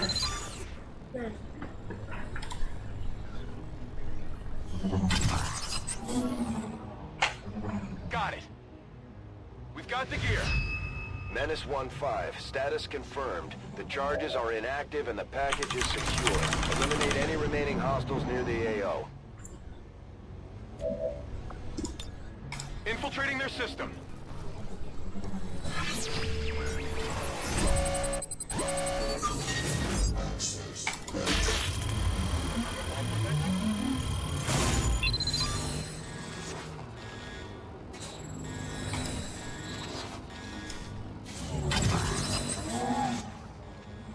Can't get this one. Damn.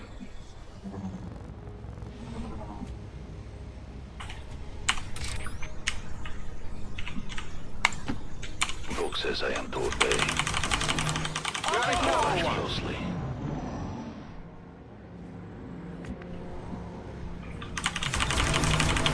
Gotta wait out that buff. I'm on it. Got it covered.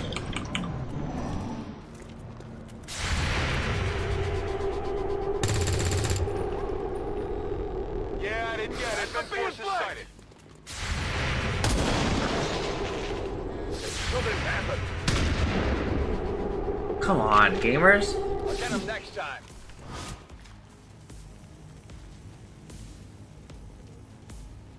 We can no longer hide.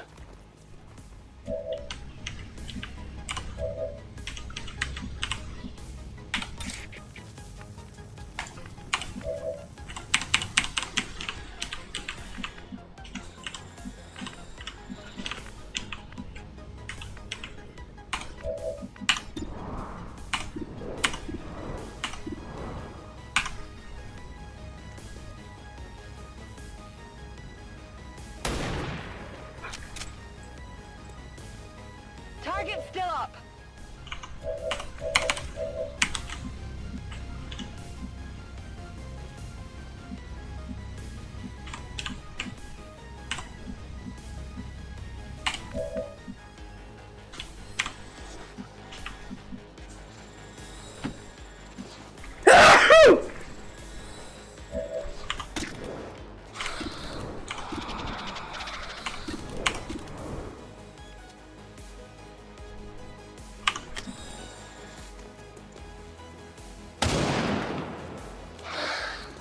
I must have miscalculated.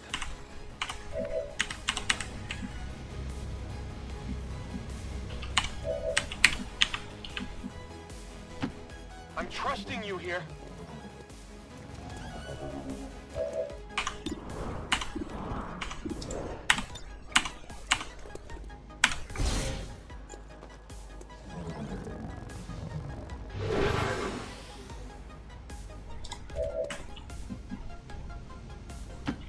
Moving.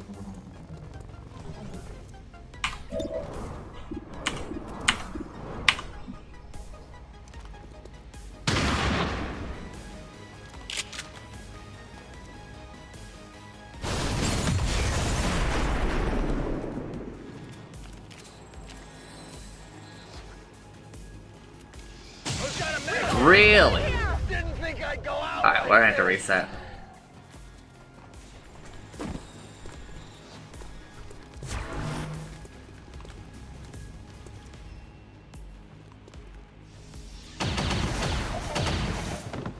I'm under fire.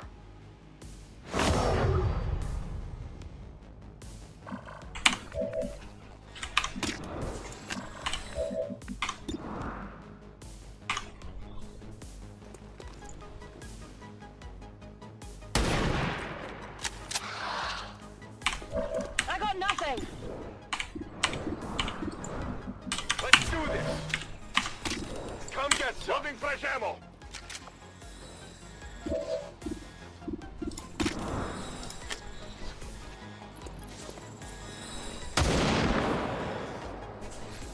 I take responsibility.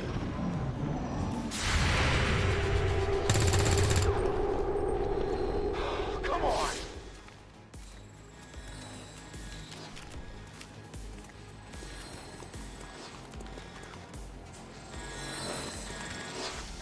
I'm taking fire here.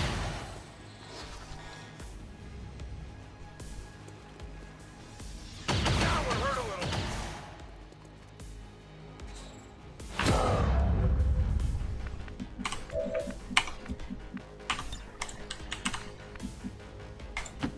Whatever you say. This is true legendary. But I've also turned on a lot of the beta wave options.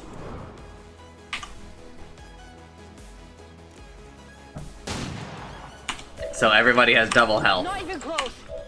Double turn timers and all that. No, I don't think that this is impossible.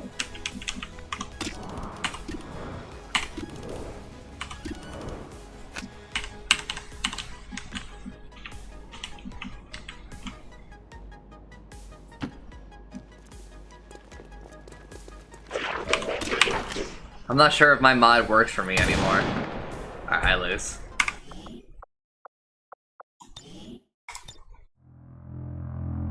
There's no way it ends up working out from there.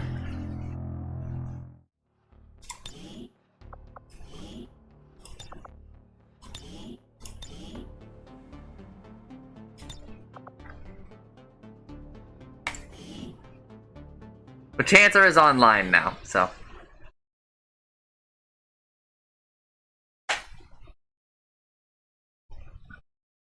I want to text. Oh, is that empty? Oh. No. Now we need to go to Dota.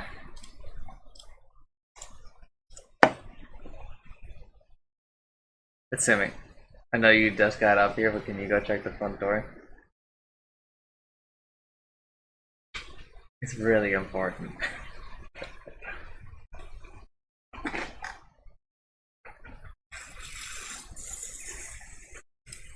I know, but he got online like 30 minutes ago.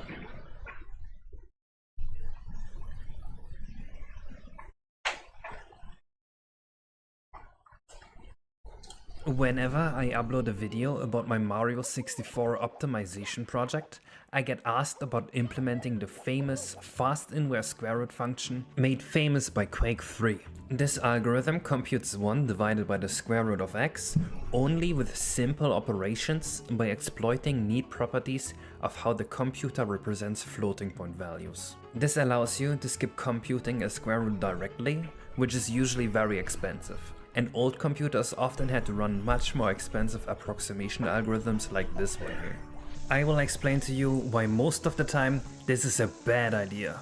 But I will also show you when it is a good idea, and I will even show you a little improvement over the algorithm listed on Wikipedia that works faster and is more accurate for most use cases. As well as a completely new spin on this algorithm that might come in handy.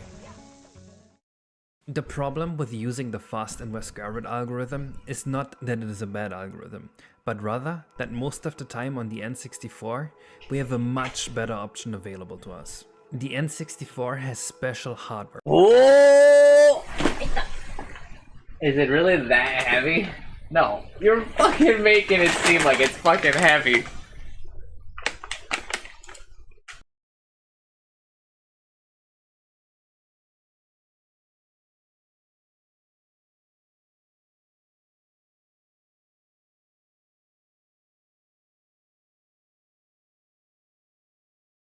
But Shintu, here you go. XCOM 2 is back on the menu, brother. I'm feeling the burn. That let it compute the square root in a single instruction that takes 29 cycles. this is the exact same cost that doing a divide instruction costs.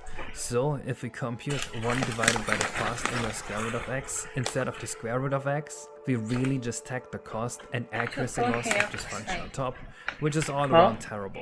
Here is a table comparing the cycle costs for using the built-in square root function and using the fast inverse square root with 0, 1 Newton. Cookie delivery? No. Don't worry about Tex Mex.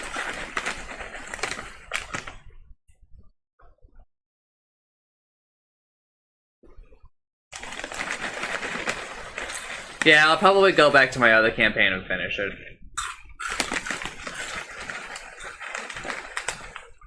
what a new But I also wanna.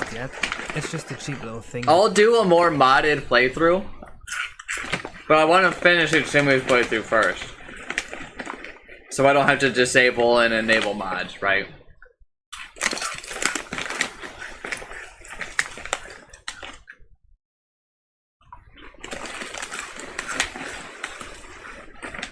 So let's focus on finishing Utsumi's playthrough, and then, after that,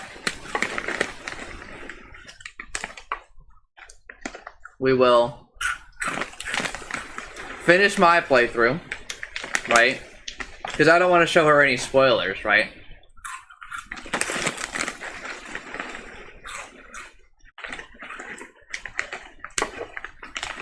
And then we'll do some mod hunting, right?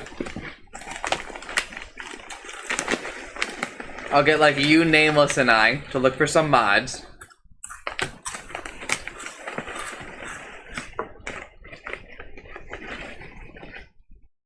Then I'll tell you to like do a little bit of playing on the mods, right? To make sure that they function. We want to compute 1 divided by the square root of x, and never if we need the actual square root of x. Additionally, there is another issue. We are not CPU bound on the N64 at all. The N64 is possibly the machine with the worst memory to CPU speed ratio of all time. To render at 30 FPS, we need to finish a frame in 33,000 microseconds. In this scene, you can see that the CPU doesn't even use half of the time, while the renderer needs all the time it can get. The renderer and the CPU share the same memory, so any optimization we make should aim to improve memory throughput to make the RAM bus go vroom vroom. While using the square root and divide instruction to get 1 divided by the square root of x takes 58 whole cycles, it also only takes 2 instructions. Loading 8 instructions takes 60 CPU cycles, and it stalls the rendering for a bit, which is a whole lot worse than just running the CPU a little slower. Here is a comparison for computing 1 divided by the square root of x.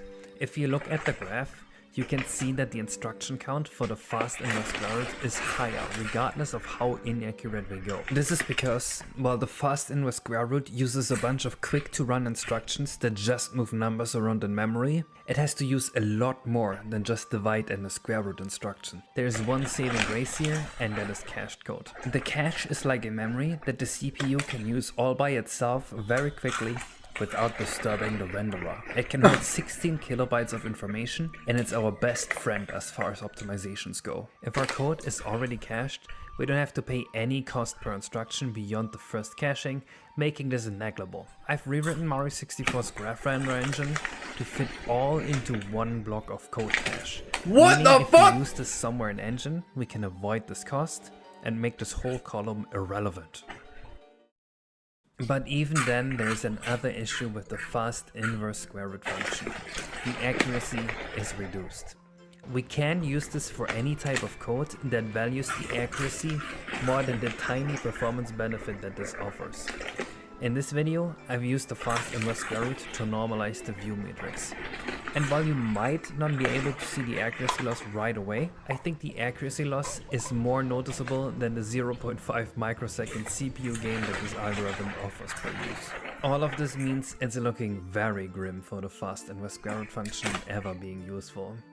With all these factors working against us, is there ever a situation where it's faster? Yes, actually. We just need to fulfill all 3 of these conditions. 1. We want the actual inverse of the square root and not the square root itself. 2. the code we are running is already residing in instruction cache. 3. We don't need very high accuracy. This leaves only a single use case that I can think of right now. Normalizing vectors for unimportant graphical effects, which is coincidentally the exact same use case Doom had to make this algorithm as famous as it is. Normalizing vectors works by multiplying with 1 divided by the size of the vector, and the size of the vector is the square root of all the elements added together. Meaning we can substitute 1 divided by the square root of x with the fast inverse square root function here, and our first condition is passed. I managed to compress the code for the graph render into just 12 kilobytes, which is less than the 16 kilobytes of instruction cache that we have, so our second condition is passed as well. And additionally, it is not important that the vector is perfectly normalized for unimportant effects like shadows, so we passed all 3 conditions. Additionally, we have a little advantage here. Because the inverse square root function has inaccuracies, we don't have to worry about dividing by 0 in this spot anymore, and end up saving an additional 3 cycles for a total of 58 cycles saved. This is another small advantage for the fast inverse square root algorithm, and it ends up making it just a tiny bit more valuable. I went with the lowest accuracy version of the fast inverse square root, which saved around 80 microseconds per frame on the CPU, which means data is fed into the GPU more efficiently, where it saved around 20 microseconds per frame, which is a much bigger improvement than I initially expected from investigating this. And the inaccuracy is at most around 3%, which is the difference between these 2 circles. Of course, the average difference is much lower, and I doubt anyone would actually notice the inaccuracy in gameplay. But the fast inverse square root algorithm as shown on Wikipedia was just a 35-year-old algorithm that wasn't fully cooked back then.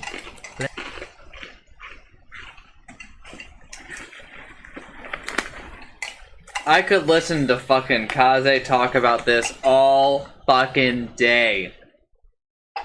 I love this guy, man. Let's see if we can improve on it. There are a few obvious accuracy improvements to this, like optimizing all 3 constants instead of just this one here, and there are a lot of scientific papers on the subject already that we could simply copy-paste. If you've been counting cycles throughout this video, you might have thought that I was off by 1 on all the Newton iterations. But that's actually because there's 1 cycle improvement you can make over the algorithm listed on Wikipedia. You can actually just bit-tag even harder and subtract 1 from the exponent instead of multiplying by 0.5 in a normal inverse square root algorithm. This saves 1 cycle on the N64, and I've been comparing with this algorithm the whole time throughout the video. It only works if your number is bigger than this tiny number shown on screen that I'm not gonna pronounce, but like, come on, your number won't be that small. I can't imagine I'm the first to think of this, but I figured I'd mention it before you guys cook me in the comments. But since we actually use the simplest and least accurate version, we only want to optimize the version of this algorithm with no Newton iterations, which somehow doesn't seem to have any research done on it, so we can get to be the first to optimize it. Optimizing this is surprisingly very simple, because all I had to do for it is write a brute forcer and let it run on my Nintendo 64 overnight. Since all our vector norms are going to be in the range 0.03 to 1, we can simply iterate over all floats in this range and try all the constants and then use whichever one ended up having the lowest maximum relative error. Running the brute forcer directly on the same hardware that this algorithm will run on also accommodates for all kinds of hardware quirks that we might not know of.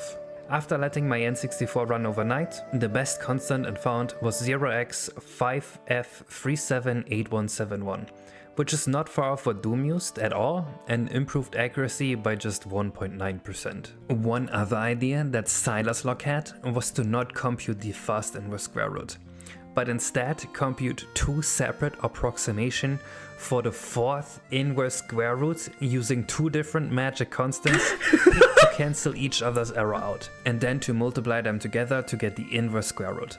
What a cool idea. This gives us a 33% reduced error over the fast inverse square root algorithm, but it does cost 9 cycles more. Nope. To give you a comparison, the first Newton iteration costs 24 cycles, and it has a 90% increased accuracy. I think all 3 of these approaches are valid, and this new idea provides a pretty nice intermediate step. I'm sure there are some cases where each of these 3 functions is your best choice, and I bet at least one programmer watching this just went, yo, because that 33% accuracy gain was all they needed. But this concludes my research on this topic. I hope you learned something, and I'll see you in the next video. Bye bye. He's so based, man.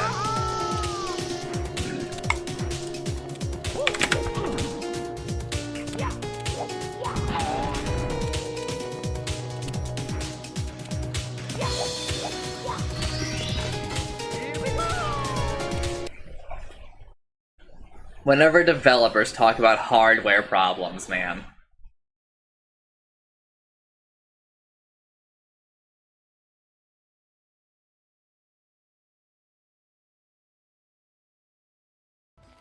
Bee boo bee boo bee boo bee boo bee boo bee boo bee boo. Bee boo bee boo bee boo bee boo bee boo bee boo bee boo. Weesa, wee weesa, weesa, weesa, weesa, weesa. Bee boo bee boo bee boo. Bee boo bee bee bee boo. Da da. Meow. Doom da. Bee boo bee boo bee boo bee boo bee boo bee. Bee bee boo bee boo bee boo bee boo bee boo bee boo. Bee bee boo bee boo bee boo bee boo bee boo bee boo. Koseki bee I'll close the video. Koseki. I can't enjoy anything Monster Hunter related because I don't play Monster Hunter Rise, apparently.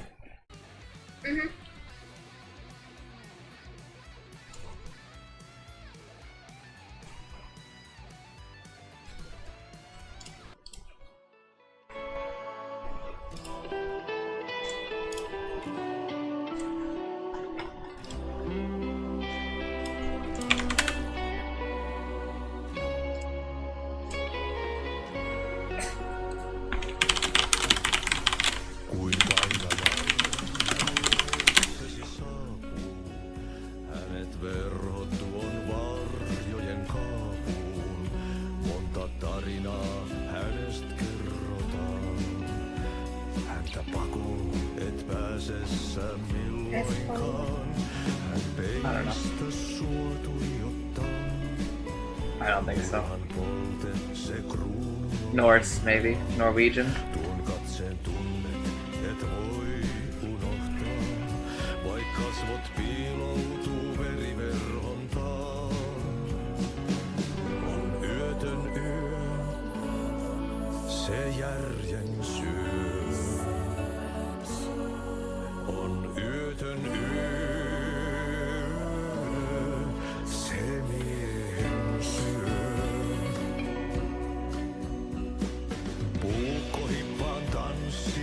Yeah, but here's the thing about fucking Kaze versus half A-Press, right? It's all programming, right? And he helps validate me when I say that modern day developers are a skill issue.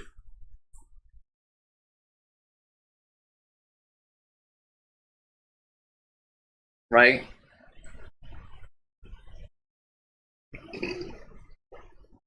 Because people think I'm just being like an elitist asshole.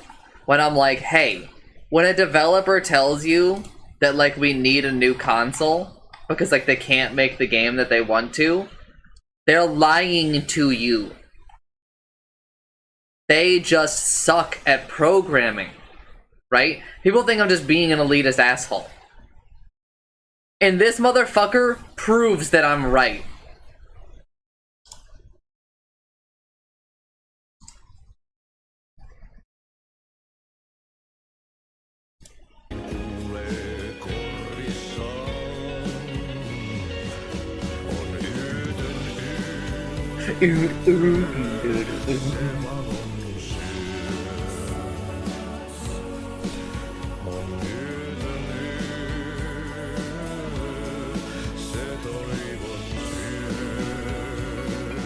God, it's such a beautiful song.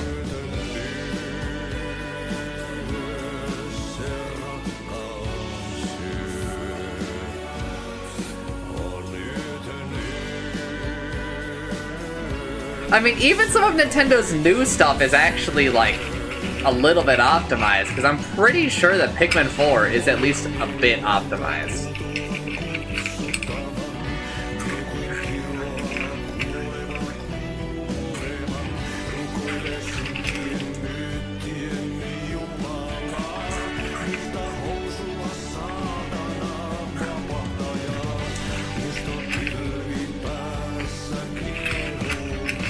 Oh my god.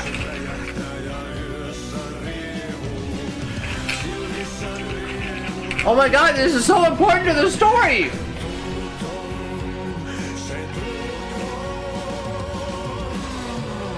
What the fuck?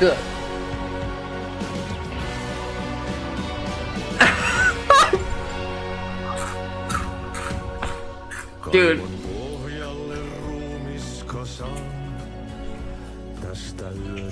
The Pato cut can't come soon enough. I'm gonna go leave another comment on his video and be like, dude.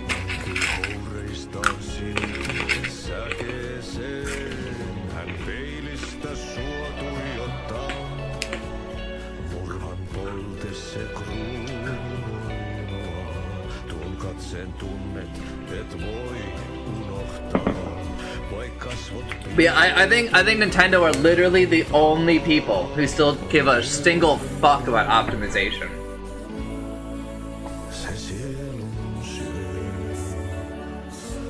I think that if we gave Kaze like another year, maybe like 3 years, and we funded him, motherfucker could get Super Mario Odyssey to run on the 64.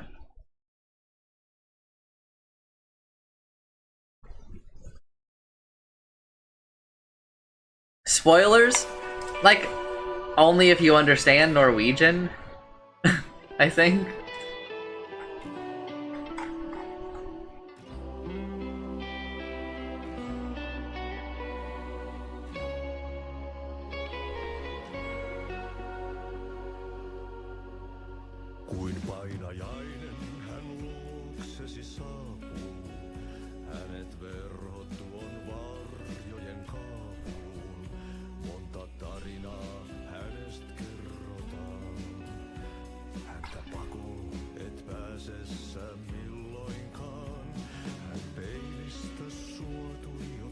It's finished. There you go. Wow.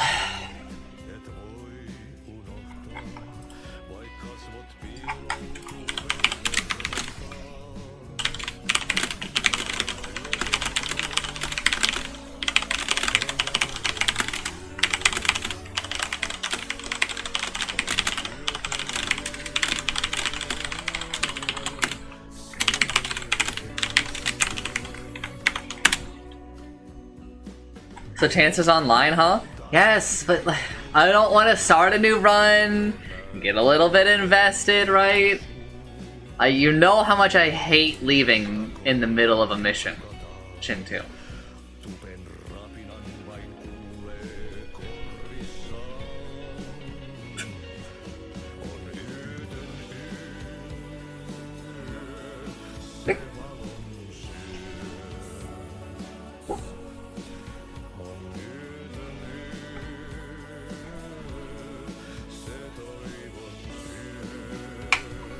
What if I told you N64 games never had to be this low poly?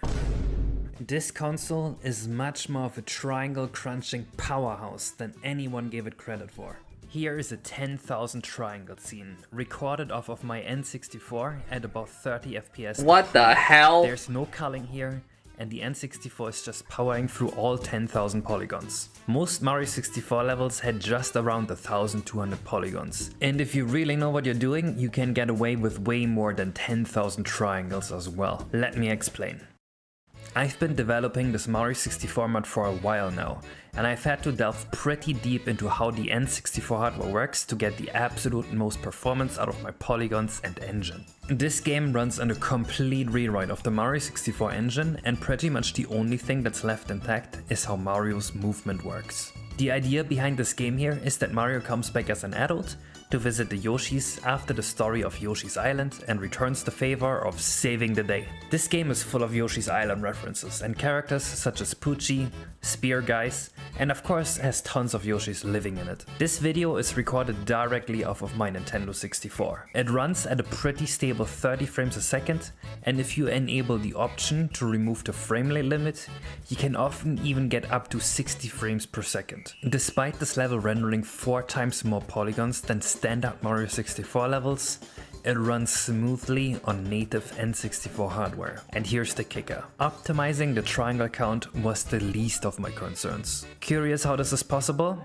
It's because triangle count is overrated. The level geometry here is 5,500 triangles due to all the plant details and the baked shadows. The shadows are drawn using polygonal cutouts. Mario himself is about 700 triangles, and all the bushes and NPCs make it so that the N64 has to render, I'd say, around 7,000 triangles every frame here to draw this level. Now let's amp up the complexity. Here's a scene with a staggering 10,000 triangles showcased in this hill landscape, a level of detail you typically expect in later consoles, yet the N64 handles it with ease. If you don't look directly at the geometry, it can even go far beyond 30 frames a second. Keep in mind that nothing in the scene is culled. This is purely the N64 powering through all these triangles. Now let's flip the script and see what's really causing the N64 to be so laggy. Here's a scene with just 10 triangles overlapping each other, and suddenly the N64 struggles. That's a bit odd, right? How can 10,000 triangles render faster than just 10? What? Nothing in the triangles. So this is... Even go far this beyond. over here Here's is a scene with a 10,000 staggering triangles, 10,000 right? triangles showcased in the That's how we. landscape. That's how they Level of generally detail you make typically expect things, right? in later You understand? consoles. Yet the Polygons, this is what N64 people go call far them. beyond. Purely the N64 10 fast triangles. This is just overlapping each 10 other. triangles. And suddenly, He just put 10 triangles behind each other. What speeds this up by a factor of 1,000? The answer is memory throughput. The N64 back in the day was almost entirely limited by its absolutely abysmal memory speed.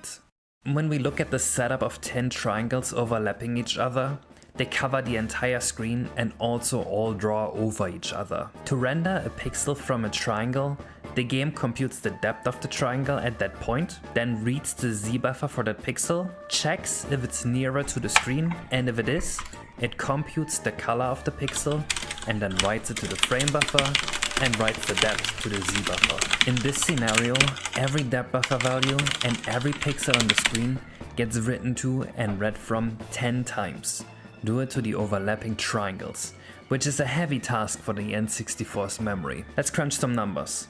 With a resolution of 320 by 240, every pixel being 4 bytes, 2 for the color and 2 for the depth, and each pixel being drawn 10 times, which is roughly 3 megabytes of data transfers. Now contrast this with our scene of 10,000 triangles with no overdraw.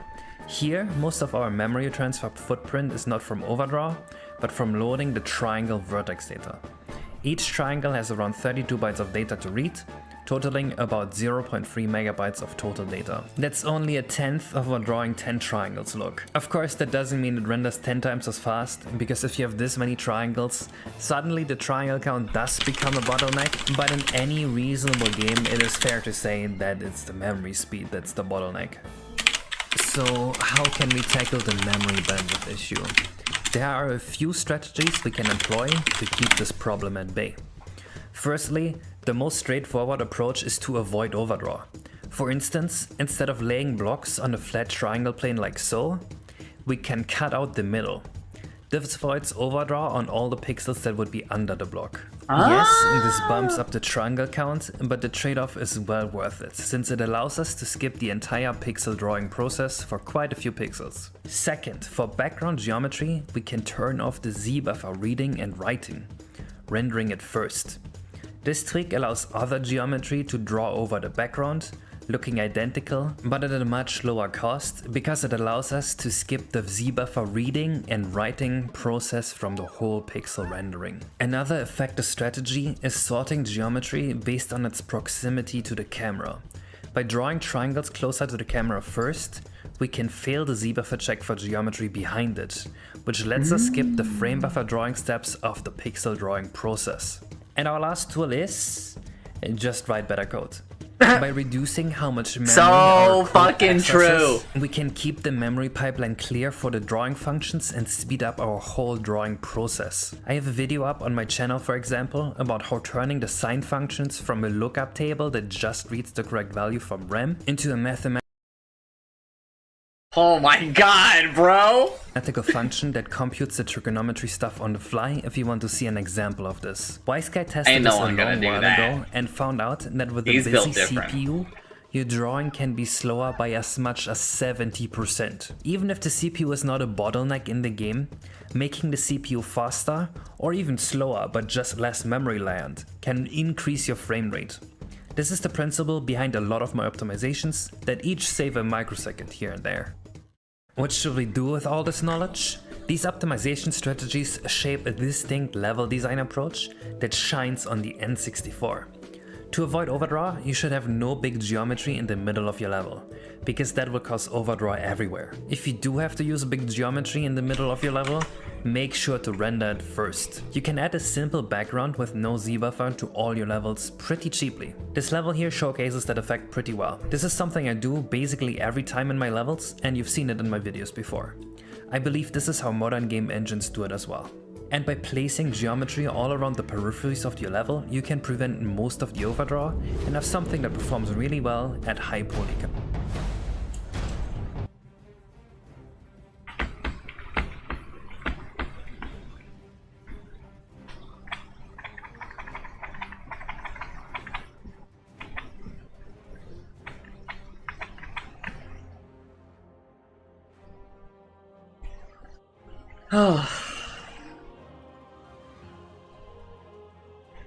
When do you want that dungeon too? And also, thank you for redeeming a Dota replay analysis.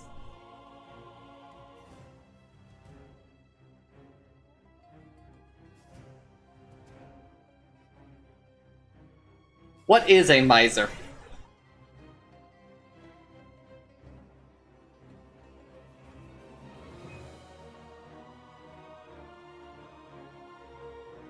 I'll do it after, because I don't want to cut it short, right? Or I don't want to feel rushed. Okay. So a dragon.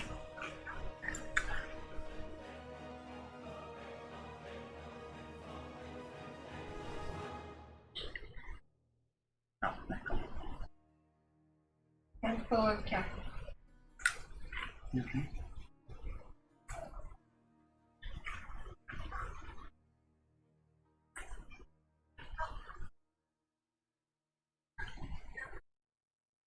Speaking of dragons, go on.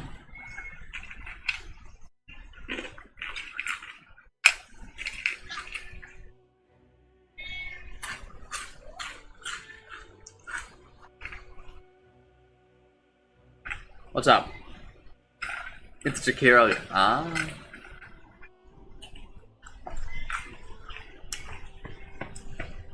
I'm excited to start D&D next year.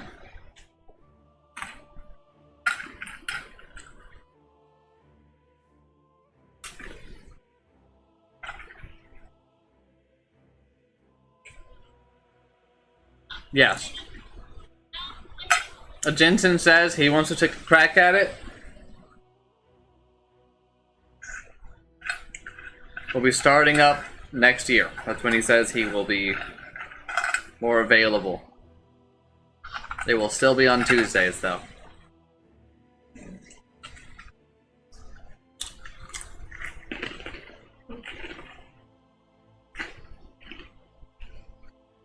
So much cat on the knee.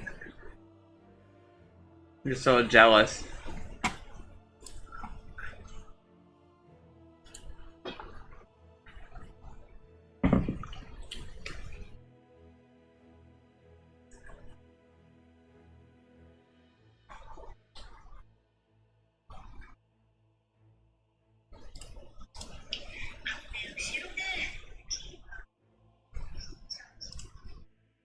Alright, get the Chex Mix away from me.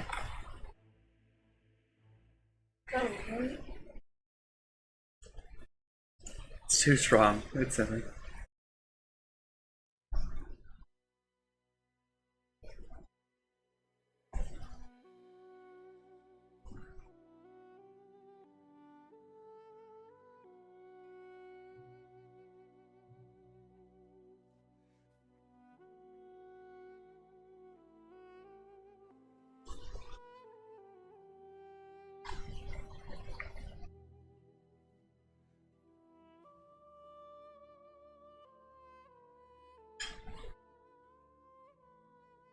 We've doubled animated emote slots for affiliates and partners. I've only used like 2.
Jesus.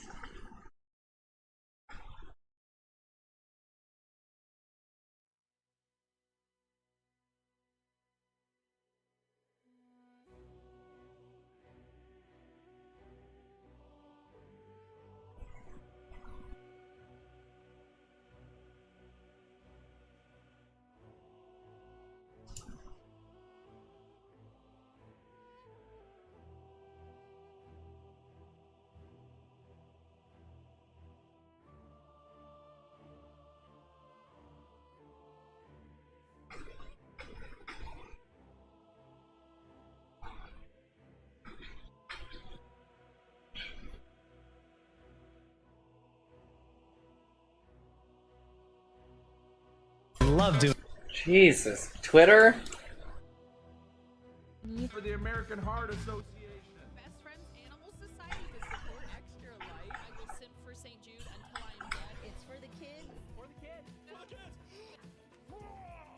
This is for everyone that has donated. Oh, wow. We got $1,000. $1,000. $230,000 en un récord en el eBay México. ¡Grande Twitch! Para ayudarnos a llegar a la meta. Thank you so much. Synonyms for thank you. Muchas gracias. Thank you, just thank you. Thank you for bringing us all together for good. I truly believe that the amount of good that we can do on 8,000 people did charity streams? Like, there were 100,000 charity streams? No, okay, 10,000. Holy shit. Thank you for the 100. What a stack. Oh my god.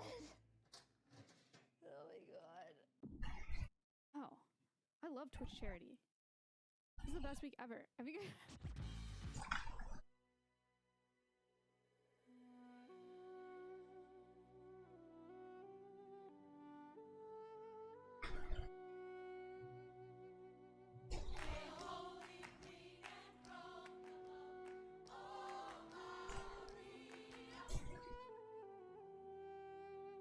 No.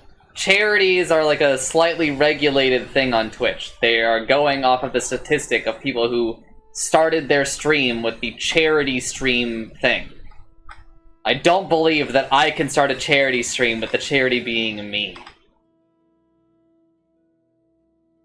It's like a thing. I think you have like a form to fill out and shit.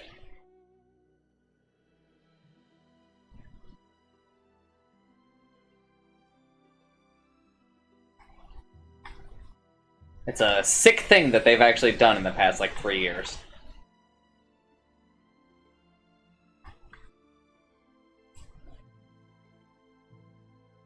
it was actually, I think, this year. Maybe last year? But, it really simplified, like, a lot of it. Especially with regards to taxes, because you don't know this, but, like, basically, when a Twitch streamer used to do a charity stream, they would have to keep track of all of that for tax purposes. Otherwise, you know, like, all of it would be counted as our income, right? And it fucked over, like, a number of charity streamers because they didn't know. They didn't realize that, right?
Chaser!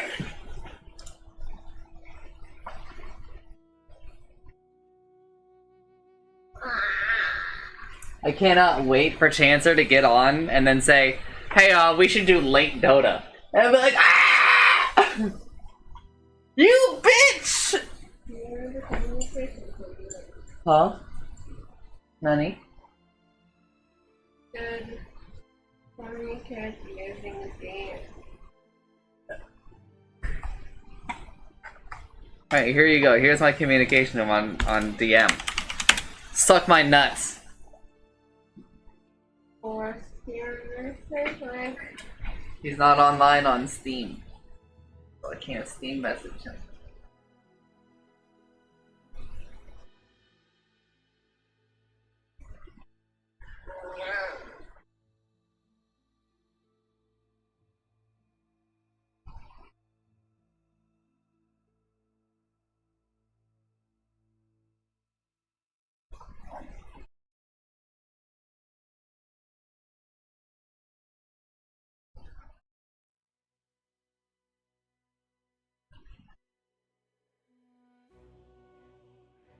You get... You're so fucking nice.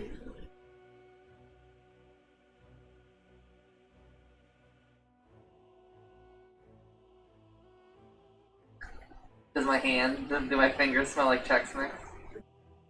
Does it smell good? No! No! It's mine!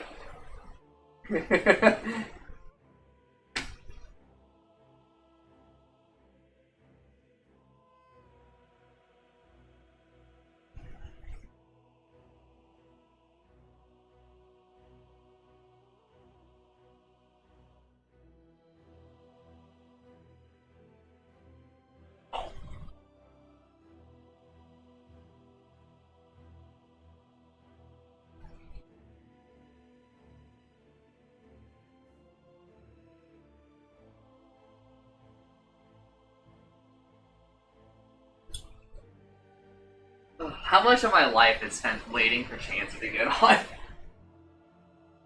Daddy, let's check the message. Maybe you shouldn't do so.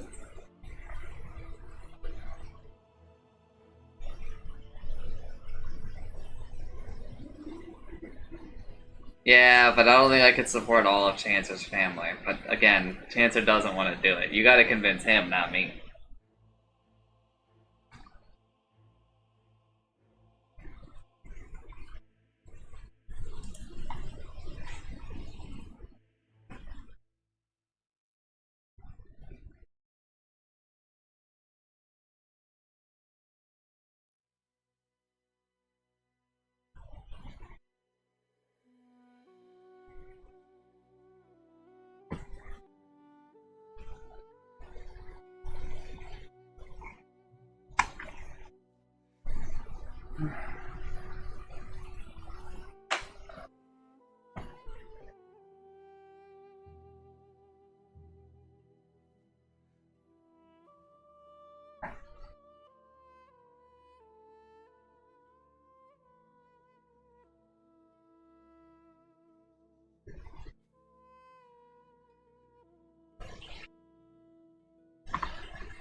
Bash 1-1 flush?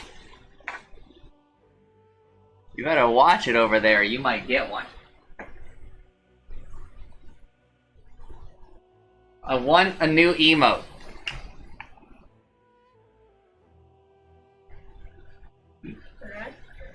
Flush. What do you do to the toilet?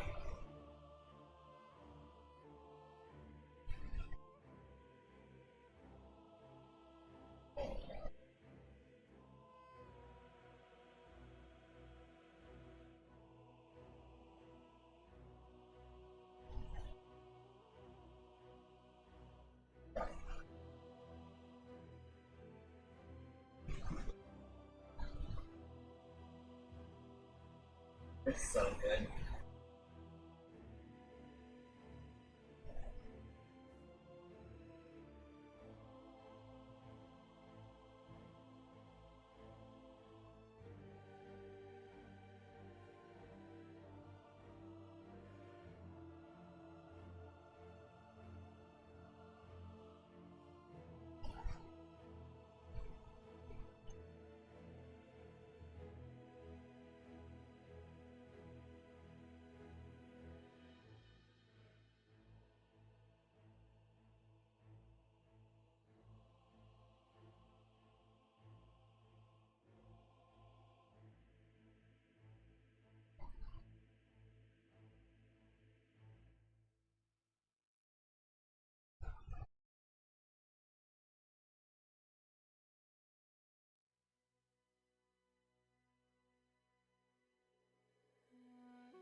Desert!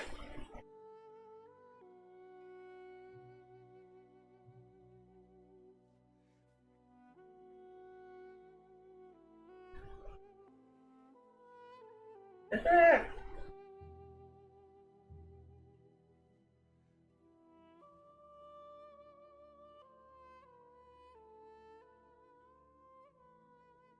I don't think we're getting an emote this year. I gotta go to Japan. I think artists is probably at least a little bit busy. And I just don't have like a good idea right now.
Hello.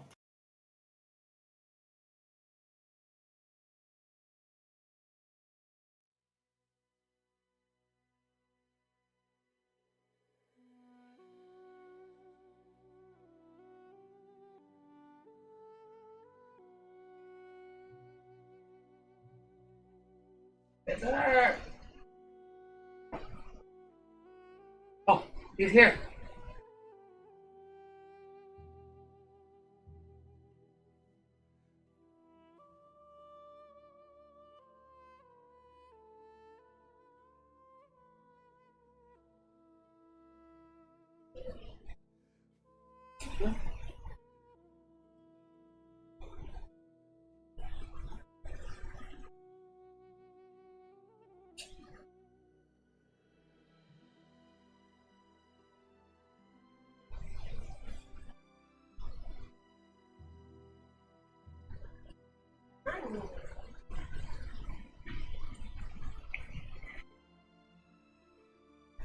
Oh, look who it is!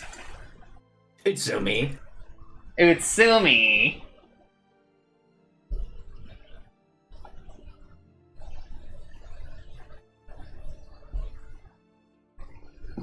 Okay, so I've got something bold yet controversial to say.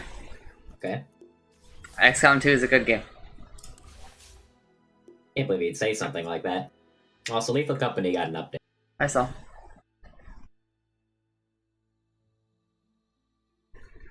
Updates can happen, they do exist.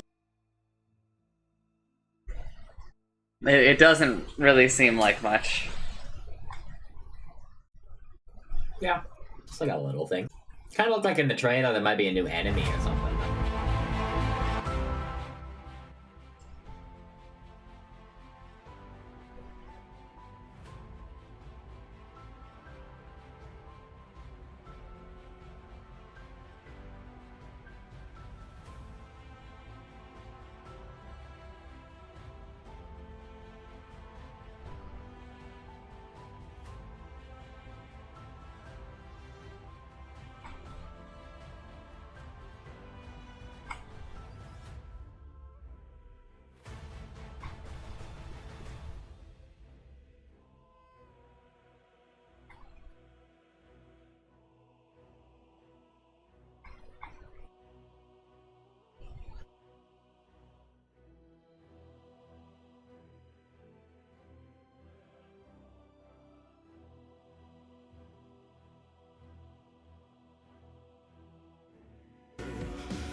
I'm a socks for Christmas kind of guy now. You're a what for Christmas? Socks for Christmas. Socks? You mean like An example of stockings, this or- would be Peach's No, Fury. like socks that you wear. Oh, you mean you like want to get socks for Christmas? To have this perform pretty Yeah. well on the N64. This is Why? using a very outdated My mom got me some nice socks. around 25% slower than They just feel good. but it's I mean, still those pretty socks will be there next year probably. Are you gonna wear them out that fast? No, I want more. I showcased in this video here I don't is know. kind Like of I get like a thing of socks, and I'm just like, all right, well, this is gonna be good for the rest of my life. is going to have less Yeah, same. due to the big structure and the So, like, middle. it's hard to causing so imagine much needing overdraw. more. But you do have to Oh yeah, but these are like different types of socks. or your game will get And they bored feel real nice. to explore. Programming This socks. is all just the current state of N64 tech. Exciting developments are underway, with Sauron working on a new N64 microcode dubbed F3DX3, the successor to F3DX2, which powered rarer games like Banjo-Tooie. This new microcode is poised to further optimize triangle processing, and it even has some improvements to reduce memory bandwidth usage. One notable upgrade is the expansion of the vertex buffer from 32. Kaze's channel validates me insulting other modern day developers. Who's Kaze again?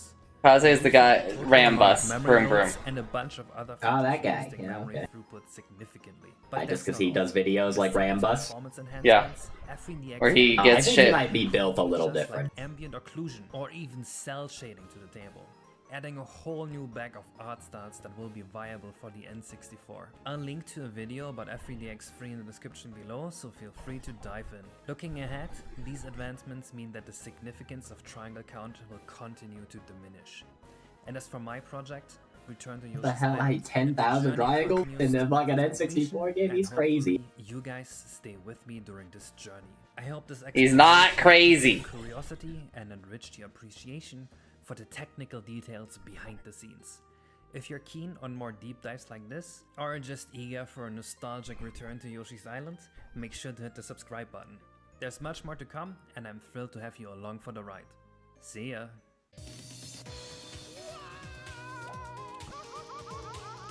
Wait until you see his end of the video thing.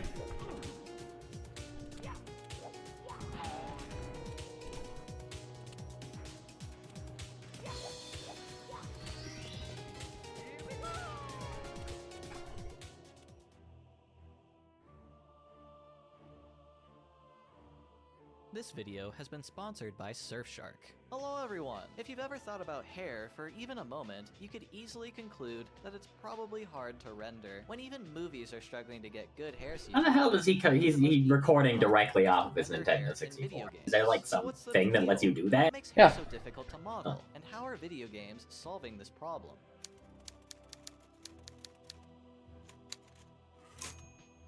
Hair and other similar materials are kind of unique in that conceptually they get very complicated very quickly. I feel like most topics are only truly complex in one or two aspects, and a lot of worries can be easily discarded or simplified. For instance, the smoke rendering from my Counter-Strike video requires an understanding of complex light physics, but since it's all done as a post-processing effect, I don't have to worry about triangle count or other mesh optimization issues because the smoke has no mesh. In my video about rendering millions of grass blades, I had to understand complex GPU culling algorithms in order to reduce the triangle count and geometric burden on the GPU as much as possible, but I didn't need to do much more to make it look like grass, so I didn't have to worry about complex lighting or physics. This is what makes hair so problematic. It's geometrically complex, which is the first thing you would notice about it, probably. How could you even begin to efficiently render a full head of human hair? The average person has 80 to 120,000 strands of hair on their head. So how would you model that? Each strand has to be composed of multiple segments because otherwise it geometrically can't curve. So you're looking at a few 100,000 triangles. I saw a video of like a guy making a game. He just released a video and he's like, "This game's code base is garbage, and I have to release it in a year." And it's just like a 20-minute video of the man freaking out about his bad code. Then he like showed the gameplay, and it was like, wow, that looks like almost like a functional game. He sold me on his game by telling me how bad it was and then showing me the game. I don't know how he did it. Now I'm excited for his game that comes out in a year.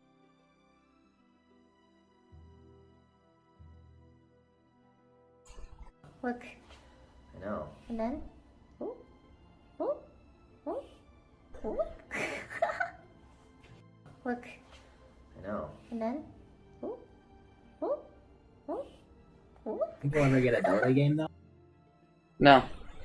Nobody's playing Dota on a Saturday evening?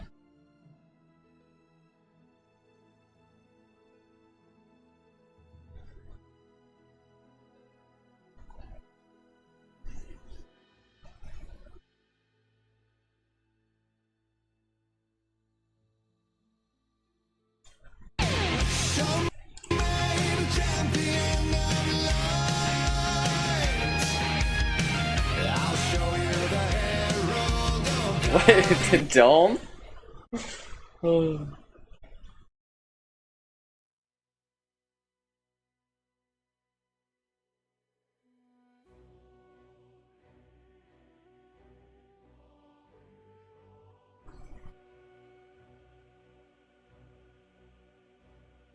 It really just feels like the Nintendo 64 could have been like way stronger if they just like understood how to program it better.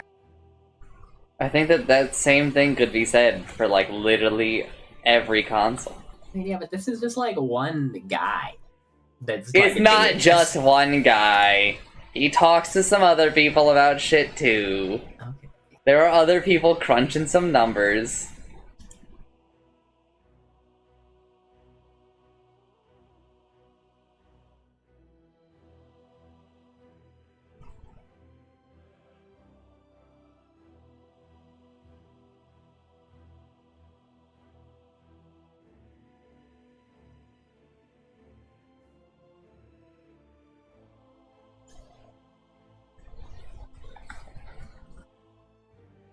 Like they couldn't like figure out that their console was just getting like super hard bottlenecked by like a bad memory management. Yeah. It just wasn't a possibility.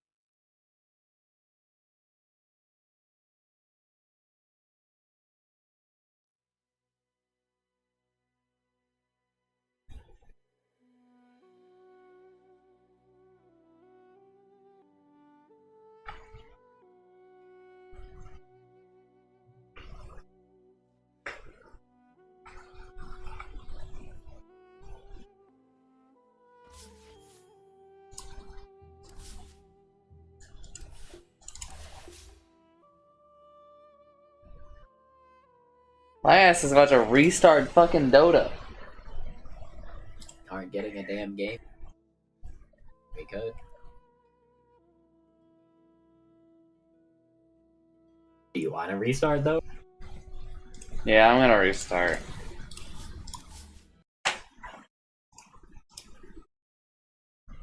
Gotta get the bad queue out.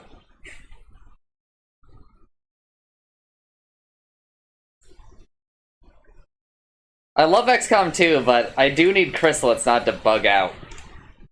Bug out because they're bugs? No, so like, one of them burrowed, right? And so like, okay, cool, like we went the other direction, and then I stepped over a thing. You know, because like, if you step near a burrowed chrysalid, they'll jump out and then run over and hit somebody, right? Yeah. Well, he ran across like the entire map. Oh, so his burrow position was just broken. Also, I haven't done the black site or any story related thing. We haven't even made a skulljack, and we got chrysalids. That's not supposed to happen. And that's not supposed to happen.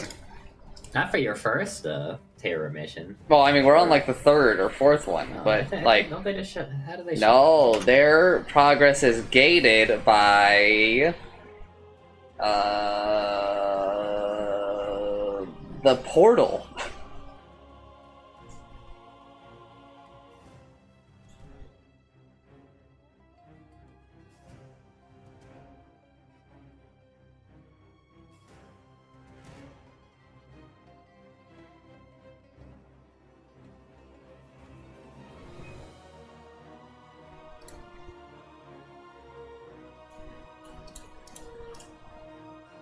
I mean, chrysalids are only introduced in those missions, right?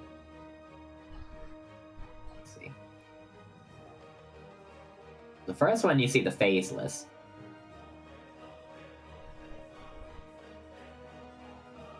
Chrysalids are time gated? No, they're not. I think they're just time gated by. Brother, I've had retaliation. a campaign that was in the next year without chrysalids. Wiki doesn't mention anything about it, so they just say that they eventually show up in your Terra missions. What the fuck? I mean, the wiki isn't very. I mean, it tells me a lot of things, but it doesn't have a lot of data. A beautiful head of hair, but gets isekai'd into a universe where everyone Pretty sure is they bald kind of work and like the is trying to faceless, kill where they you just for show having up in your hair Terra in a mission and place then they like exist in the rest of the campaign. Unfortunately, your game probably has many people with hair that can be on screen at the same time, and the cost of that high-fidelity hair is going to get very expensive very quickly. We are also ignoring the hairy needs of non-humans. For instance, a cat has around 130,000 strands of hair per square inch of their body, which means they require the expense of one full human head of hair per square inch. But let's imagine the scenario where you are able to afford this insane geometric overhead of realistic hair. After all, we could render millions of grass blades, so we could reasonably afford fancy hair if we really wanted it. Unfortunately, the trials and tribulations do not stop at the geometric level like with the grass. In fact, we are met with a much more terrifying opponent, hair lighting models. Hair is transparent, which immediately raises tons of red flags because now you have to do subsurface scattering since rays will transmit light through the hair, illuminating the volume underneath. This means we have to do similar algorithms as the ones demonstrated in the smoke video, which is really bad because hair is composed of hundreds of thousands of strands. So in order to get accurate simulated interactions, we would have to do at least tens of thousands of transmissive operations to get a convincing output for just one pixel. This is complicated even further by the nature of hair itself. Smoke is easy because the transmission of light— It's a little insane that this man is just like actually developing like a Nintendo 64 game in 2023. He's making a game that would just function on the console. You know that people do this. I know they do it, but like a lot of those people like play emulators, don't they? Yeah, but some people like release them on like cartridges and shit. It's insanity.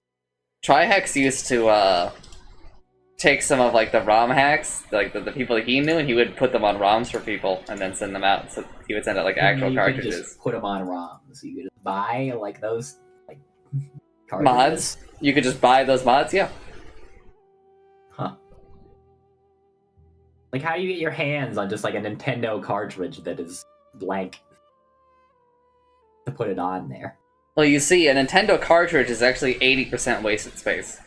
Oh, so it's just like you just get like the part that isn't wasteful space? You just go find one that is like, you know, not super useful. You take out the actual game and you put the other one in, I think. Okay. Is how most people do it, but now that 3D printers are a thing, yes, Shin 2 is correct. People probably print them now. Because they're very simple, right? They're not like a complex thing. Now, like a Nintendo 64 cartridge is not like 80% wasted space. It's like 40% wasted space, I think. And I am the 4. But for some reason, like outside of Japan, like the NES cartridge is like it's comical. Seconds remaining. He's speaking Spanish, isn't he? I don't know what he's asking. I don't know. My brain's kind of dying. I played a lot of XCOM. We went through that very stressful mission because the game bugged out like several times in a row. When the game like becomes buggier as time passes. Oh good, it's Nature's Prophet and a Spirit Breaker. Go fuck yourself, enemy team. Fauna streamed, I think, 2 days ago. Hitman 3. Put on the holiday sweater, Agent 47. I'm not asking. Not asking. Wow, they countered you with Axe and AA. What the fuck? I mean, I guess the AA also kind of counters me, but... Fuck you, enemy team? have accidentally like really fucked over our Necrolite too. Someone in NL's Discord was like, "Oh, Fauna like actually knows who NL is." What do you mean, like? and librarian? No, it was on the fucking YouTube comment, and librarian was like, "Bro, have you ever looked at the games she plays?" She is such an NL fan. The enemy team is just like counter, so it's like really hard. We just lose, I think.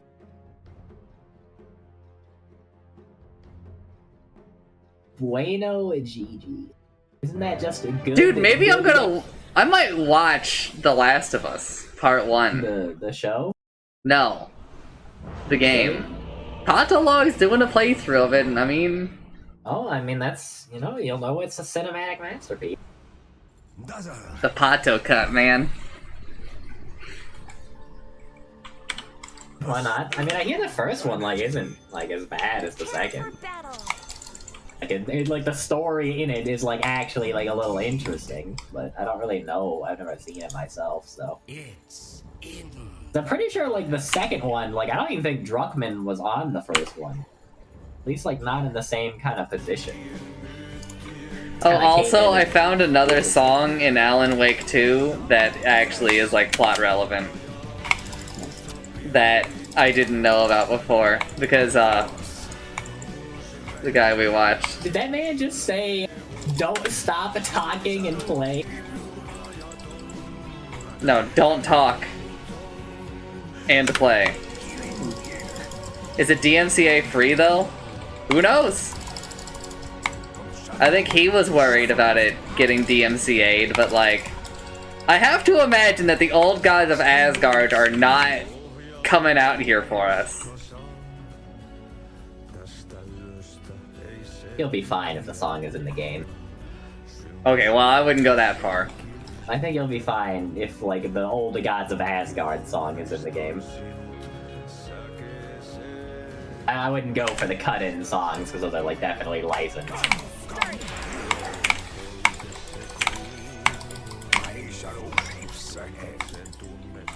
Also, so you played Control? Yeah. Do you know a character named Ati? I think that's the janitor, who's actually, a supernatural entity. Yeah, you got any more information on that? I don't really remember a lot. Not that it's relevant at all! She comes in and she's everything's hell, but the janitor's fine. He's like, alright, hey bud, it seems like you're new to the job. And, he gives you, little side quests and shit. Is he, a cool dude? He's actually probably the best character in the whole game. Yeah, that rings true. He's honestly, the only interesting character that is Troll original. Well, you'll be pleased to know that he's in Alan Wake 2. It's pleasing. I don't know, the game really could have shown a lot more of him, to be honest. I think that Nameless said that he was his favorite character in the game. In Alan Wake 2 or in Control? In Alan Wake 2. Really? But that's obviously too far.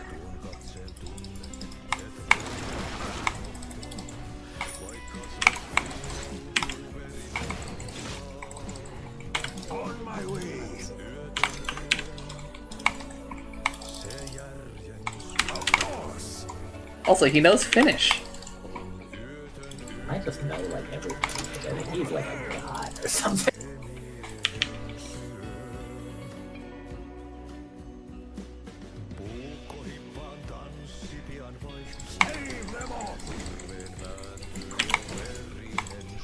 But I messaged Nameless very angrily, and I was like, brother, we missed this song, and it really would have changed, a bit of our perception of the game.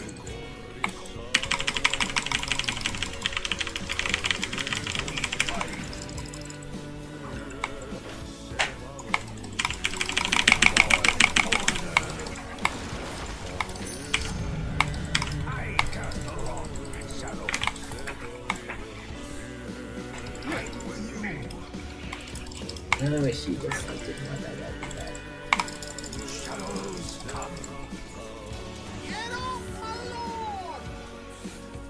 My fucking tangos? I'm healing you so much already, and you're fucking taking my goddamn tangos. They take everything from us. What have they done to us? What did they do to us?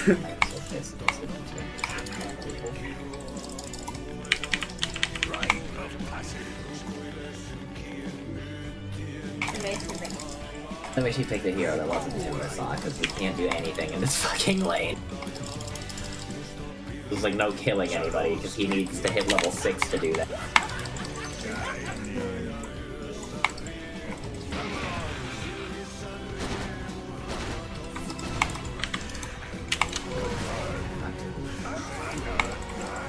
I like pull it early, because AA comes over and ruins it if I don't.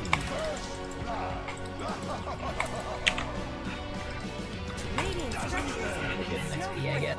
Money. I think we can kill him, and they would really like to kill him.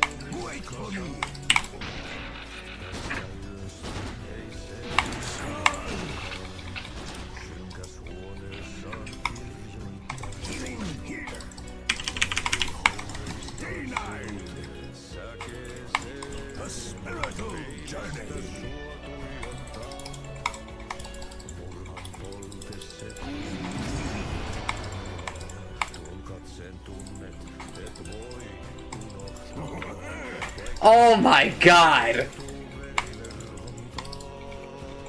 Of course.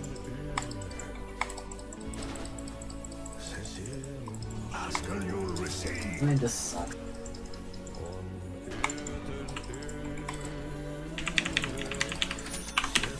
Wait for me. No, he did not teleport to do it, he just walked, brother.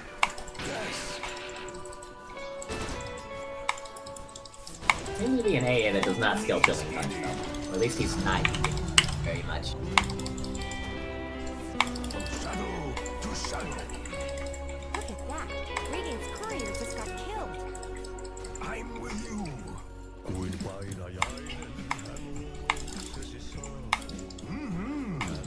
I am sacrificing a lot of XP to give this guy XP. Shadows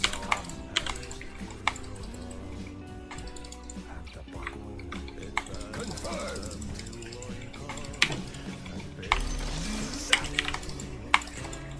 On my way. Rite of passage.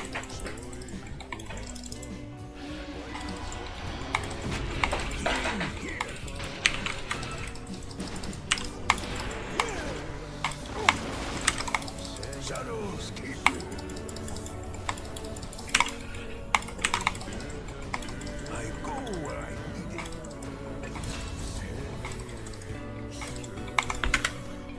This one's so ham on me.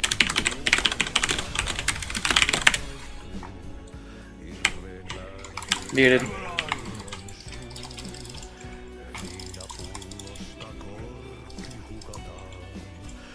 I'm with you.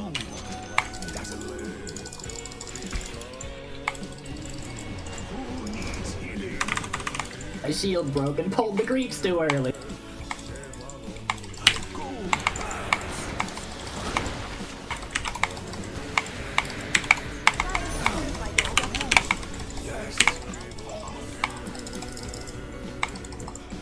Wisdom run!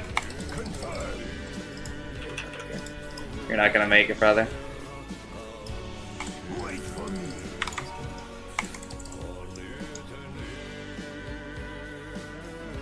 Oh, he's gonna make it. It's a lot of time. You think I'm getting theirs? Maybe. I'm not teleporting for this one yet. I go for that one.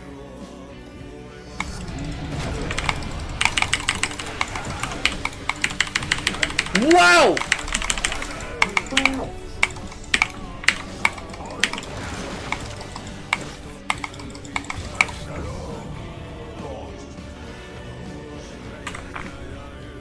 I'd say we kind of end up winning top. I decided because I got bashed twice in a row, by the way. So like in like 5 attacks, I got bashed twice. Almost a breaker bullshit.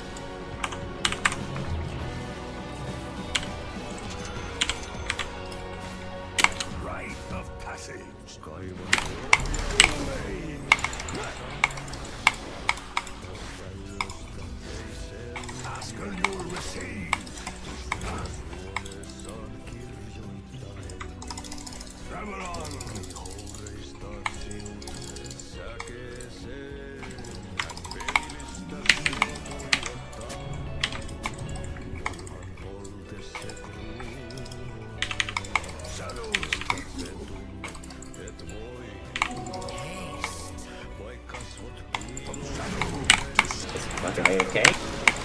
So I didn't expect a hasted Necrolite to run up on him, but I'm just gonna deny my obs. Cause you know he's gonna come out here and deward it, right? yeah. I don't want to stay here. And he's gonna be like, this fucking cheater! How the fuck did they know I was there? He even fucking death bolts to me! That is a cheater. Of course. No, cheater.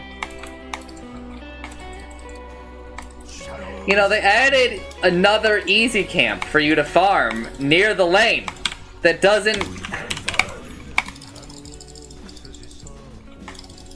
It's fine. It's cool. I'll just sit here and sap XP. The enemy's middle tower has fallen. I'm just like chain bowling at this point. God, I wish that were me. I mean, honestly, it could be you. You want to come top? No. I mean, honestly, I might just well leave this lane at this point. There's not much to do here. Yo, he went and killed the other camps. He heard me. Now, if only he could go back in time and not ping my fucking Blightstone. I don't really know why he pinged the Blightstone. Really wish he had not placed that observer he just placed. Sometimes it feels like people just ping items because they're mad it's not a Bloodstone. That was an appreciation ping? Oh, that's cope, brother. Mad that it's not a blood grenade. They have a huge ancient stack.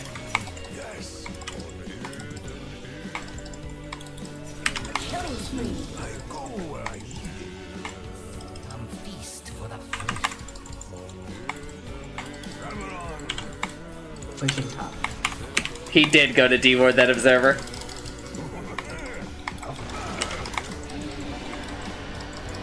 Okay. No. He didn't get bashed, I think he would.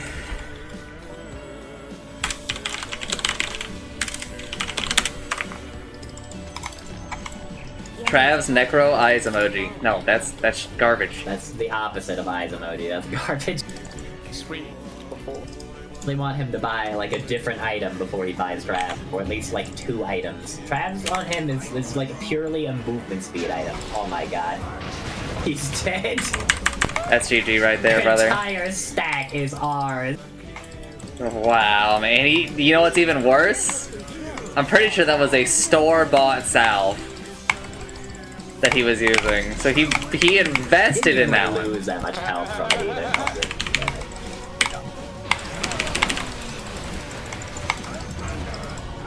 We're killing this guy at the result. Kinda like it. 4 for a 5. I guess they got a bit. We killed AA top as well. Pulled out of control. Like, I don't really feel like he should be that out of control, but they just aren't doing anything to him, so he's just kind of killing them. He's living his best life.